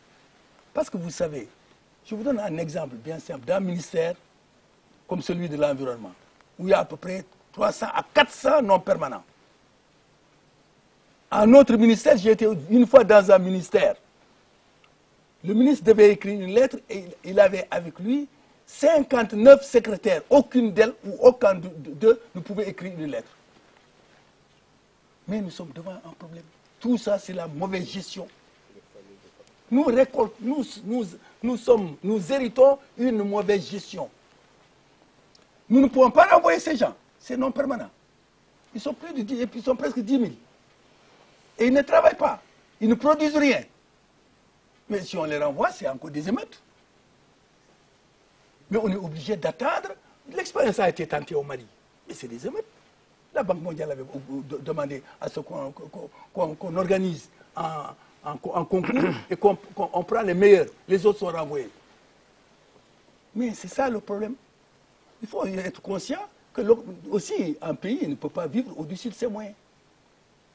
Un pays ne peut pas vivre au-dessus de ses moyens. Le problème aussi, c'est que notre jeunesse n'a pas la formation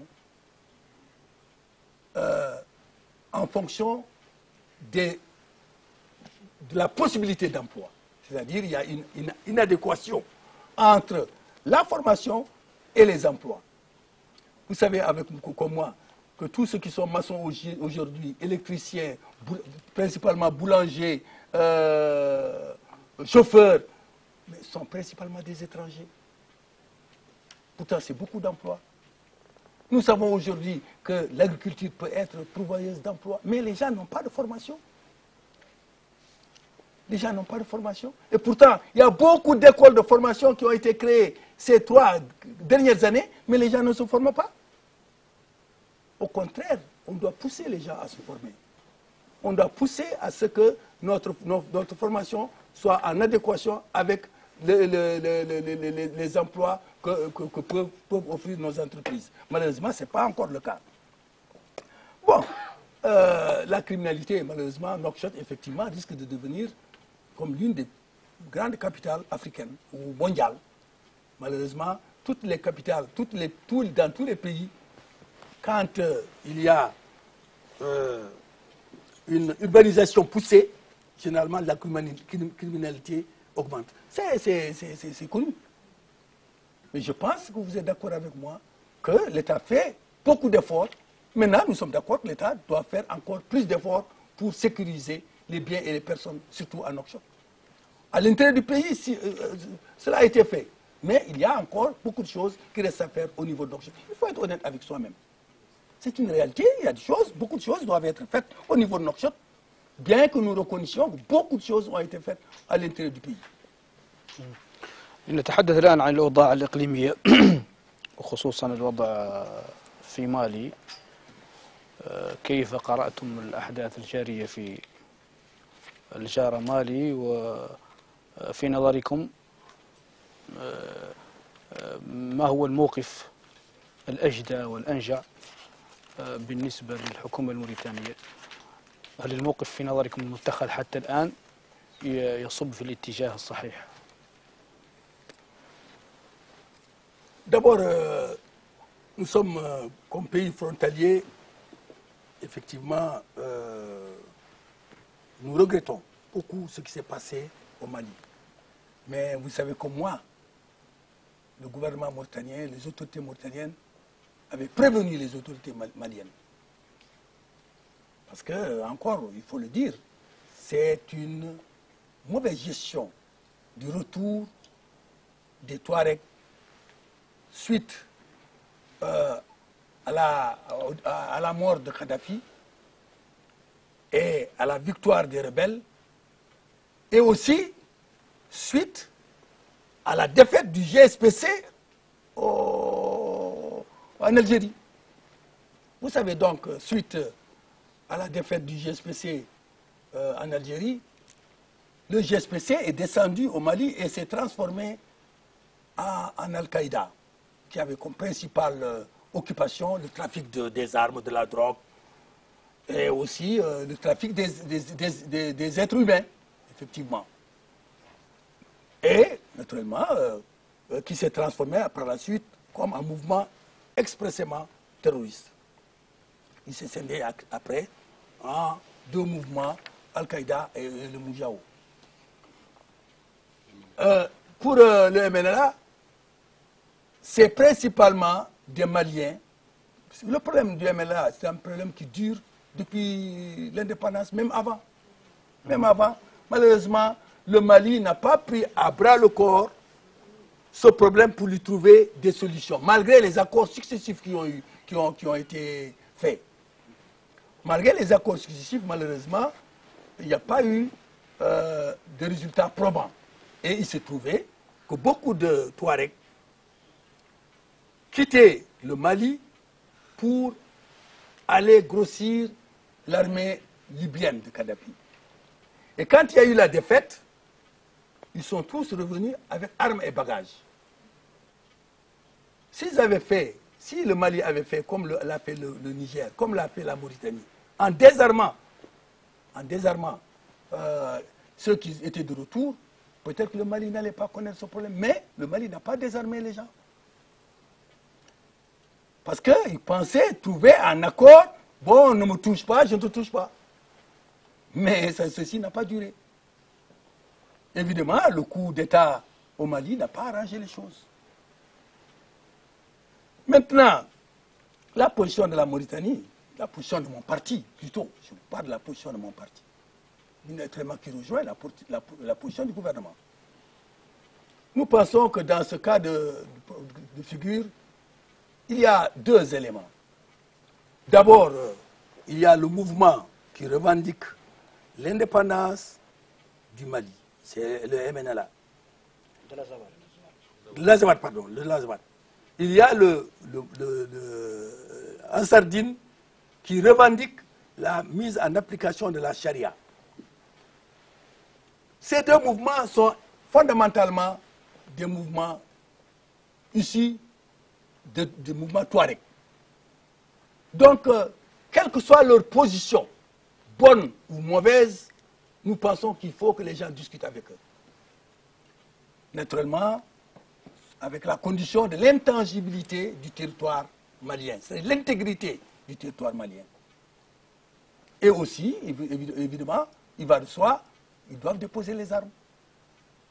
Mais, un mouvement, minoritaire soit-il, on doit discuter avec lui. Et aussi, nous pensons, comme peut-être le Niger l'a fait, le Niger a un problème, a mieux géré le problème Touareg. Ils ont décentralisé. Il y a une décentralisation poussée qui est arrivée à trouver au moins des solutions idoines au problème Touareg au Niger. Peut-être que aussi une décentralisation poussée et le développement de cette région pourront être les solutions pour arriver à une solution durable pour ce conflit. Maintenant, la position de la Mauritanie. Nous pensons que nous avons été les premiers, vous le savez tous, nous avons été les premiers à avoir suivi les effets néfastes des terroristes.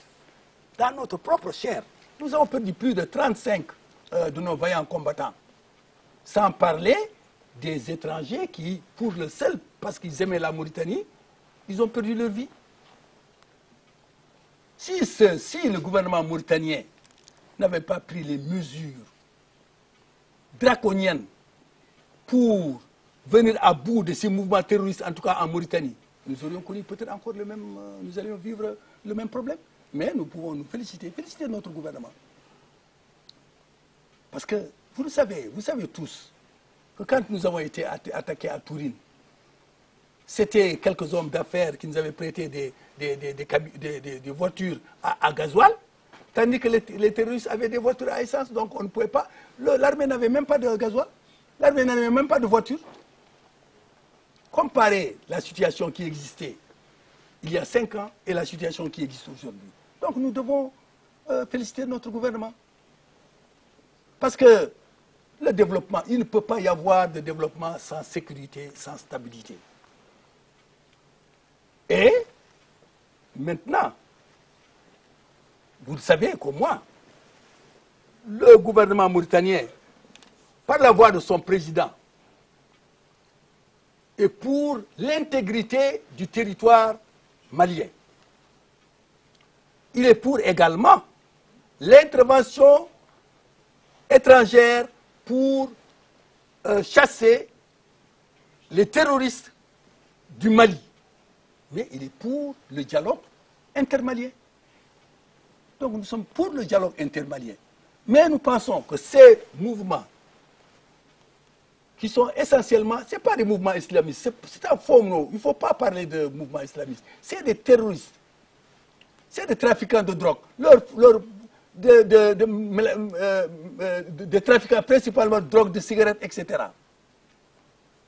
S'ils sont à nos frontières, s'ils ne sont pas combattus avec la plus grande énergie, il n'y aura pas de stabilité dans la sous-région. Même dans notre pays. Maintenant, notre pays, notre gouvernement reconnaît, le président l'a dit, quand il a été reçu par François Mitterrand à Paris, que si le Mali, François Hollande à Paris, si le gouvernement malien faisait la demande, que le gouvernement mauritanien allait étudier ça avec la plus grande diligence. À ma connaissance, à notre connaissance, il n'y a pas eu de demande. Nous n'appartenons pas à la CEDEAO. Donc il n'y a pas d'accord entre nous et le Mali. Donc, notre priorité, la priorité et des priorités de la Mauritanie, c'est d'abord de préserver notre territoire de ce mal. Préserver, c'est aussi éviter l'exfiltration de ces mouvements en territoire mauritanien. Mais ça, c'est une manière de participer à la guerre. Quand déjà on les contient, on empêche qu'ils viennent en Mauritanie. Mais c'est déjà une participation à la guerre. Mais c'est un grand effort. Vous savez que nous avons 2237 km de frontières avec le Mali. Et ce n'est pas rien. Nous sommes le pays qui a les plus longues frontières avec le Mali. D'abord, pour nous, ce qui est fondamental, c'est de sécuriser nos frontières et éviter que l'exfiltration des terroristes dans notre territoire. Mais si nous arrivons déjà à ça, ce sera une grande participation de la Mauritanie pour le combat contre le terrorisme. إذا زميل السيرك تفضل. في نفس هذا الموضوع معروف على أن منظمة سيدياو هي اللي تبنات تدخل عسكري في مالي بالتعاون مع القوات الفرنسية. اليوم خلق مؤتمر قمة بين رؤساء دول منظمة استثمار نهر السنغال l'OMVS، جمع رئيس الموريتاني والرئيس المالي ورئيس غينيا ورئيس السنغال في ياموسوكرو. شنو هو تصوركم للدور اللي قد تلعبوا منظمة استثمار نهر السنغال في تسوية المشكل المالي أو إيجاد نوع من التنسيق بين الدول الثلاث لمنع انتقال عدوى الأزمة المالية إلى هذه الدول؟ Oui, bon, effectivement, les organisations sous-régionales, parce que tout le monde sait que nous ne pouvons pas nous développer, effectivement, s'il n'y a pas d'organisation sous-régionale pour une intégration régionale, sur le plan économique, peut-être même plus tard sur le plan politique. Et l'OMVS a été un exemple, c'est l'un des exemples d'ailleurs qui est le plus cité pour une réussite d'organisation sous-régionale, malgré ses avatars, parce qu'il faut dire que la Mauritanie, moi, en tant qu'élu du Gorgol, je ne suis pas content de beaucoup d'accords. Parce que de l'autre côté du fleuve, je vois l'électricité. De mon côté, je ne vois pas l'électricité. Donc, je pense que ça a été, nous avons très mal négocié. Nous avons très mal négocié dans ces accords. C'est-à-dire les gouvernements précédents ont très très mal négocié. Bon, bref, on revient maintenant à l'organisation. Je pense que l'organisation sous-régionale a un rôle fondamental à jouer. Et il revient naturellement à tous ces pays d'aider le Mali à se sortir de ce problème. Parce que maintenant, comment? Ça, c'est une autre question.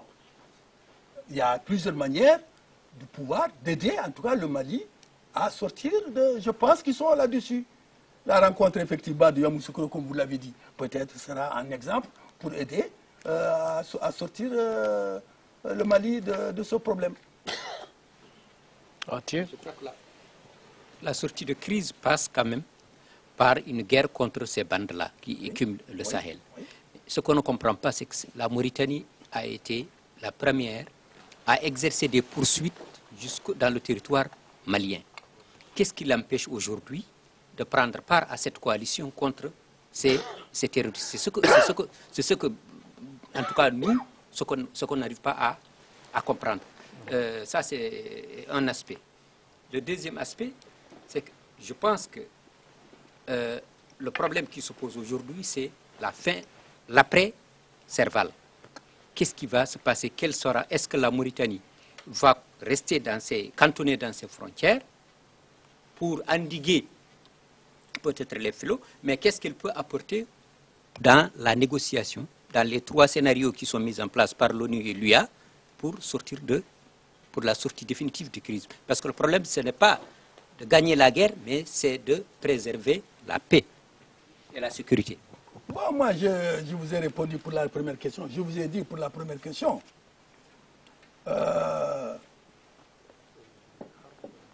Nous avons dit et répété, d'abord, nos autorités ont dit que la Mauritanie, si elle n'est pas obligée, si elle n'est pas attaquée, elle reste, elle se cantonne dans ses frontières. Et je vous ai dit tout à l'heure, si nous arrivons à éviter les incursions de ces bandes armées, c'est une participation extrêmement importante dans la lutte contre le terrorisme. Parce que ce qui est fondamental, c'est lutter contre le terrorisme. Je dis, si nous arrivons déjà, si notre armée arrive à éviter que ces bandes armées battues par la coalition européenne et la CEDEAO et l'UA, si nous arrivons à cantonner ces bandes armées, que ces bandes armées ne rentrent pas dans notre pays, je dis que c'est une participation extrêmement importante. Maintenant, après, bon, les gens pensent à la MISMA par exemple. C'est-à-dire que que ce soit sous l'égide des Nations Unies, qu'il y ait une force de stabilisation de ce grand territoire. C'est un exemple. En tout cas, effectivement, il faut toujours penser à la guerre. Et aussi le développement économique et social. Parce que nous savons tous que le non-développement, le mal-développement, a été toujours le terreau de l'insécurité, de l'instabilité. Il faut donc que les pays occidentaux arrivent à aider au développement économique et social de cette partie du Mali, du l'Azawad. Tant que l'Azawad sera laissé pour compte, tant que l'Azawad ne sera pas développé, les solutions seront des solutions provisoires, les accords seront des accords illusoires. Donc nous pensons qu'il faut les solutions à long terme, c'est d'abord passe par le développement économique et social de cette région. Il y a une question sur laquelle je vais revenir. C'est que depuis, disons, le dernier passage de la mission du FMI, le pouvoir se vante d'avoir des performances économiques importantes. Le taux de croissance est de 4%, etc. Mais qu'est-ce qui fait qu'aujourd'hui, on a cette embellie au niveau macroéconomique, mais qu'on a toujours le chômage qui monte et qui touche à peu près 40% de nos jeunes. Quand est-ce qu'on va avoir la croissance? Est-ce que cette croissance-là produise la richesse? D'abord, vous avez un pourcentage, moi que je ne maîtrise pas. Vous avez dit chômage 40%. D'abord, il faut savoir comment était ce chômage avant. Par rapport à quoi? D'abord, c'est par rapport à quoi? Moi, je sais que beaucoup d'efforts ont été faits dans l'industrie, dans la pêche, dans l'agriculture, pour résorber le chômage. Beaucoup d'efforts. La SNIM a embauché beaucoup de monde. Tazias, la pêche. Nous avons la fonction publique. La fonction publique. Donc, beaucoup d'efforts ont été faits, mais quand vous dites chômage 40%, mais par rapport à quoi? Comment il était il y a 5 ans? C'est-à-dire, nous ne gérons pas... Non. Si vous dites 40%, si ce chômage était de 50%, moi je m'en félicite. S'il était de 35%, s'il était de 35%, à ce moment, oui, je veux dire qu'il y a un recul. Donc il faudrait, moi je pense que beaucoup d'efforts ont été faits pour endiguer le chômage. Mais il faut savoir qu'en un laps de temps, comme une baguette magique, on ne peut pas soigner tant de maux dont a souffert notre pays. Notre pays, il faut dire que notre pays vient de loin. Ces gens qui disent, non, laissez-moi parler, ce pays vient de loin. Sur l'international, vous devez reconnaître vous-même, beaucoup de choses ont été faites. Il y a des gens dont on ignorait même l'existence. Aujourd'hui, qui ont au moins une existence reconnue. Des gens qui avaient été exclus, qui ont été renvoyés, qui ont été expulsés. Ils ont leur salaire, ils ont au moins un petit revenu, ils ont leur pension. Que ce soit des militaires, que ce soit des civils. Mais ça, c'est extrêmement important.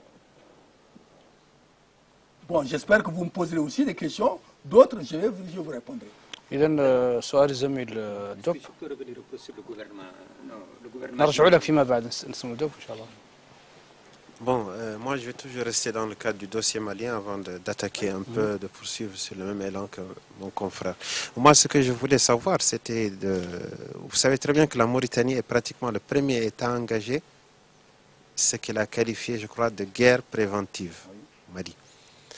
Et dès que les choses se sont précipitées, tout de suite, elle s'est dit que non, elle va se cantonner à ses frontières pour limiter un peu les dégâts, bien limiter les incursions, comme vous venez de le rappeler. Mais pourtant, le Tchad n'est pas membre de la CEDEAO et le Tchad a envoyé un contingent de 2000 soldats, dont 23 ont déjà perdu la vie. Est-ce que ça, le Tchad, qui n'est même pas d'ailleurs un voisin très proche du Mali, est-ce que ça ne devrait pas plutôt nous laisser un peu aussi à pensez que la Mauritanie devrait faire un effort supplémentaire pour régler ce fléau? Ensuite, je reviens. Effectivement, nous nous inclinons sur la mémoire de ces 23 Tchadiens qui ont perdu la vie pour la liberté du Mali. Et nous ne pouvons que féliciter l'armée tchadienne et féliciter tous ceux qui peuvent aider à exterminer ces bandes armées. Les bandes armées, je ne dis pas ceux qui luttent pour des revendications politiques précises. Et ces gens-là, il faut discuter avec eux. D'une manière ou d'une autre, il faut discuter avec eux. Mais ces bandes armées, on ne peut pas discuter avec eux. Quelqu'un qui prône des actes terroristes, qui, par des attentats, nous n'aurions pas aimé quand même que cette zone, vu la faiblesse de nos États, devienne un no-man's land, c'est-à-dire un pays, une zone où vont prospérer ces trafiquants de drogue. Et ça, c'est un danger potentiel pour notre pays et pour toute la sous-région et même pour le monde. Donc nous tous, nous sommes d'accord qu'il faut tout faire pour les mettre hors d'état d'urgence. Mais nous n'avons pas la même géopolitique que le Tchad. Le Tchad est très loin. Le Tchad a très peu de probabilité d'être attaqué par ces bandes armées. Nous, je vous ai dit tout à l'heure, nous avons 2237 km de frontières. Est-ce que ce n'est pas plus sage pour notre gouvernement, pour notre pays, d'abord de sécuriser notre pays, au lieu d'amener des armées là-bas, une armée, et laisser les gens rentrer par la frontière et attaquer la Mauritanie? Mais ça, c'est les questions qu'il faut se poser. Est-ce qu'il n'est pas d'abord de l'intérêt de notre gouvernement, de notre pays, de nous préserver de l'incursion de ces bandes armées, au lieu d'aller là-bas sans être sûr de surveiller nos frontières? C'est la grande question qu'il faut se poser. Moi, je pense que l'attitude de notre gouvernement est une attitude sage. C'est en fonction, tout ça, c'est en fonction des moyens. C'est en fonction des moyens. Déjà, nous, qui n'avions même pas de voiture pour les poursuivre, qui n'avions même pas de gasoil, si nous sommes capables de préserver notre frontière de ces incursions, c'est un pas très important qui a été franchi. Et moi, je pense que même le Mali doit nous en être reconnaissant.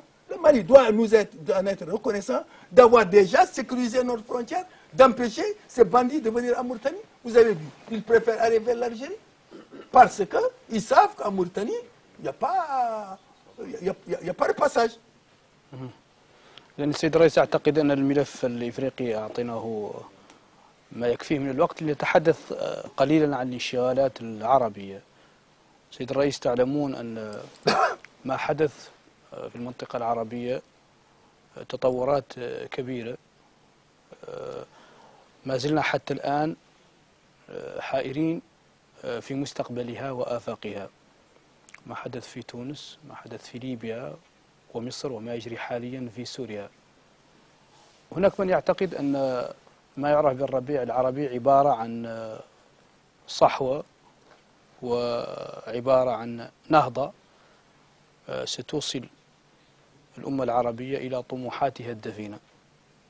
في المقابل هناك من يضع إشارات استفهام أمام هذا الربيع العربي ويرى فيه فوضى ودعوة إلى الفتنة. إذن ما موقفكم السيد الرئيس؟ Que pensez-vous du printemps arabe? Vous savez, il est prématuré aujourd'hui de prédire ce qui va se passer en Libye. Prématuré. Surtout en Libye. Parce que renverser un pouvoir, c'est facile peut-être, mais ce qui est difficile, c'est ce qui vient après. Nous, en tout cas, ce que nous observateurs aujourd'hui, nous pensons peut-être que ces pays ont eu peut-être la chance de la démocratie, mais est-ce que cette chance de la démocratie ne sera pas synonyme de désordre? Ou peut-être c'est aussi toutes les révolutions au début ont toujours des ratés. C'est dans l'histoire du monde montre que toutes les révolutions au début ont des ratés. Et c'est après que les choses se stabilisent. Et nous pouvons que souhaiter à nos frères arabes que leur pays se stabilise vers la stabilité, le développement et la démocratie. Ce que nous entendons et ce que nous voyons à la télé ne nous rassure pas. Parce que ces attentats, ces milices, pour certains pays, ne vont pas dans le bon sens. Donc, nous ne pouvons pas les changements, si c'est des changements voulus par le peuple, nous ne pouvons pas nous y opposer. Nous ne pouvons pas dire que c'est mauvais. Mais l'essentiel, ce qui est fondamental, c'est que ces changements aillent dans le sens de l'intérêt des peuples, des peuples tunisiens, libyens et égyptiens. إذا سأخذ أسئلة سريعة بمعدل سؤال واحد لكل الزملاء لأن الوقت أشرف على نهايته مع رجاء أن تكون ردود السيد الرئيس مقتضبة أيضا. تفضل السارق. السيد الرئيس، في الائتلاف أحزاب الأغلبية فما قلة من الأحزاب من ضمنها حزبكم اللي عندها تمثيل في البرلمان وتمثيل في المجالس البلدية. أكثرية الأحزاب ما عندها أي وجود لا في البرلمان ولا في المجالس البلدية. ألا ترون أن هذا فيه نوع من عدم التوازن في القوة السياسية للأحزاب المكونة للائتلاف، ومن درا شنو هو التصور اللي عندكم بالقضاء على هذا النوع من الأحزاب اللي ما عندها أي وجود في الواقع؟ Moi, je ne sais pas ce que vous appelez par... je vous ai dit tout à l'heure, tantôt, que le thermomètre d'un parti politique, c'est les élections. On reconnaît la force d'un parti politique à travers ses élus. Le nombre d'électeurs d'abord, le nombre de conseils municipaux, le nombre de maires, le nombre de députés, sénateurs, etc. C'est le seul critère, il n'y a pas un autre critère. Maintenant, si certains ont d'autres critères de représentation, en tout cas, ce n'est pas ça la démocratie. Ce n'est pas ça la démocratie. La démocratie, c'est un homme, une voix. Si j'ai 10 conseillers, vous avez 0, c'est que je suis mieux plus représenté que vous. C'est aussi facile qu'un bonjour. Si j'ai un député, vous n'avez pas de député, mais vous devez vous travailler pour avoir un député. Qu'est-ce qui vous empêche d'avoir un député? Il y a eu des élections passées. Il y a eu des élections.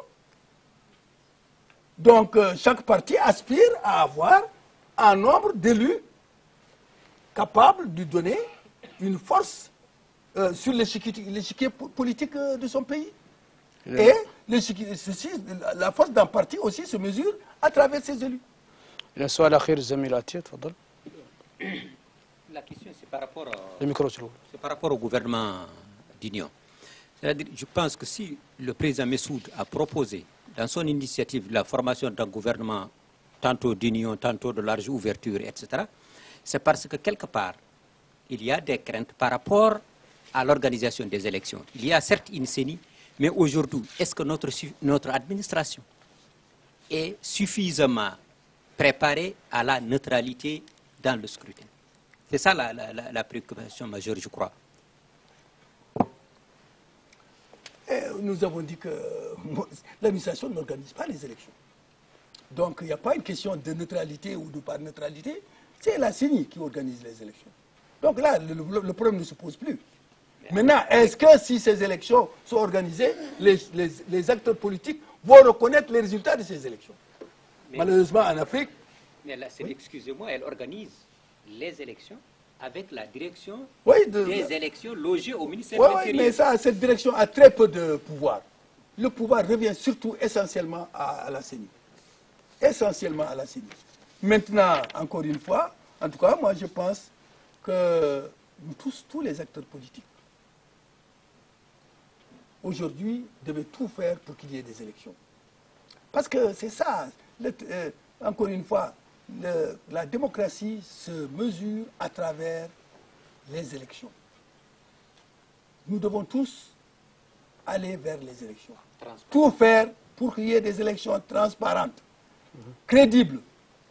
Maintenant reconnues par tous, c'est une grande question. Parce qu'en Afrique, on a l'habitude de ne pas reconnaître les élections. Quelles qu'elles soient, parce qu'on est mauvais perdant en Afrique. السؤال الأخير الزميل دوب ماسيري. Bon, moi, je vais conclure par ceci. Je voudrais surtout savoir quelles sont les raisons de votre désaccord avec l'ancien président Sidi Bou Cheikh Abdallah. Et pourquoi aujourd'hui que vous n'avez pas un poste au gouvernement, vous continuez toujours à vous inscrire dans la logique de cette coalition dite de la majorité? Bon, d'abord, l'histoire. Pour nous, nous avions convenu avec l'ancien président Sidi Bou Cheikh Abdallah qu'après les élections, pour nous, en tout cas au niveau de notre parti, il y avait deux problèmes majeurs. Un, qu'il fallait voir comment trouver une solution mauritanienne au passif humanitaire.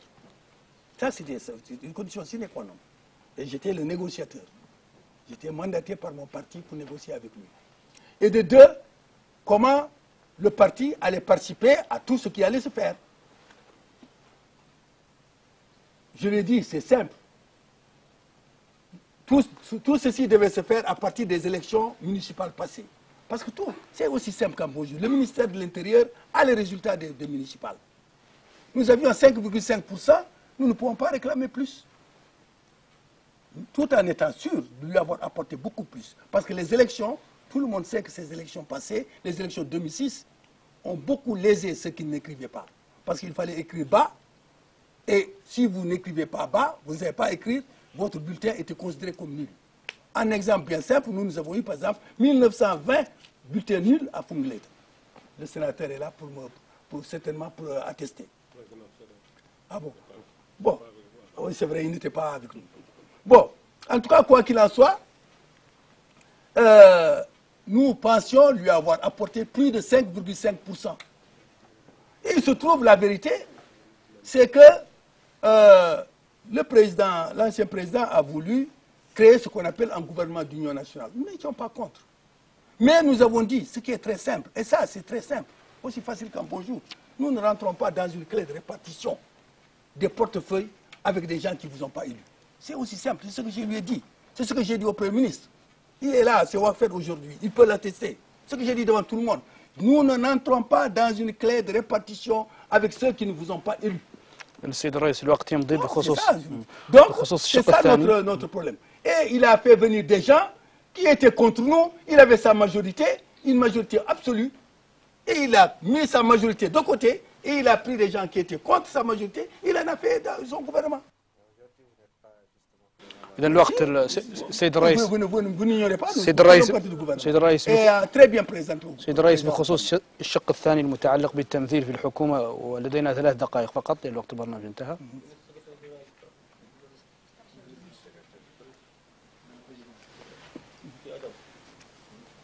إذا 3 دقائق فقط لدينا. إذا كانت هناك كلمة أخيرة السيد الرئيس تودون توجيهها من خلال البرنامج. Oui, donc je vous remercie en tout cas d'avoir invité mon parti. Je pense que c'est des débats fructueux, des débats nécessaires pour la démocratie. Et je pense que nous ne pouvons que féliciter encore une fois ceux qui ont été à l'origine de l'ouverture des médias publics, en tout cas aux partis politiques. Et tout ceci, c'est une avancée de la démocratie. Nous devons saluer, ça c'est une vérité, nous devons saluer cette avancée démocratique dans notre pays et demander encore plus, beaucoup plus d'ouverture, beaucoup plus de démocratie, parce que seule la démocratie peut sauver nos pays. Et aussi, nous ne pouvons que appeler, encore une fois, l'opposition a beaucoup plus de retenue. A beaucoup plus de retenue. A beaucoup plus de sportivité, comme on dit. Vous êtes beaucoup plus sportif. Et nous devons aussi appeler toute la classe politique à se préparer pour les élections. شكرا السيد الرئيس سانغوت عثمان على تلبية الدعوة. كنتم أيها السادة في حوار مباشر على مائدة برنامج حوار، وقد خصصنا حلقة الليلة لحزب الاتحاد من أجل الديمقراطية والتقدم. استضفنا مشكورا السيد سانغوت عثمان، وهو نائب رئيسة حزب الاتحاد من أجل الديمقراطية والتقدم. حضر هذا اللقاء المباشر كبار الشخصيات في الحزب. نشكركم جميعا على تلبية الدعوة، والشكر موصول لزملائي السالك والعبد الله من وكالة موريوان، أتي ألاسان من جريدة القلم، ودوب ماسيرة من موقع الطوارئ. إلى أن نلتقي أيها السادة في حلقة أخرى من برنامج حوار. هذه تحياتنا، والسلام عليكم ورحمة الله وبركاته.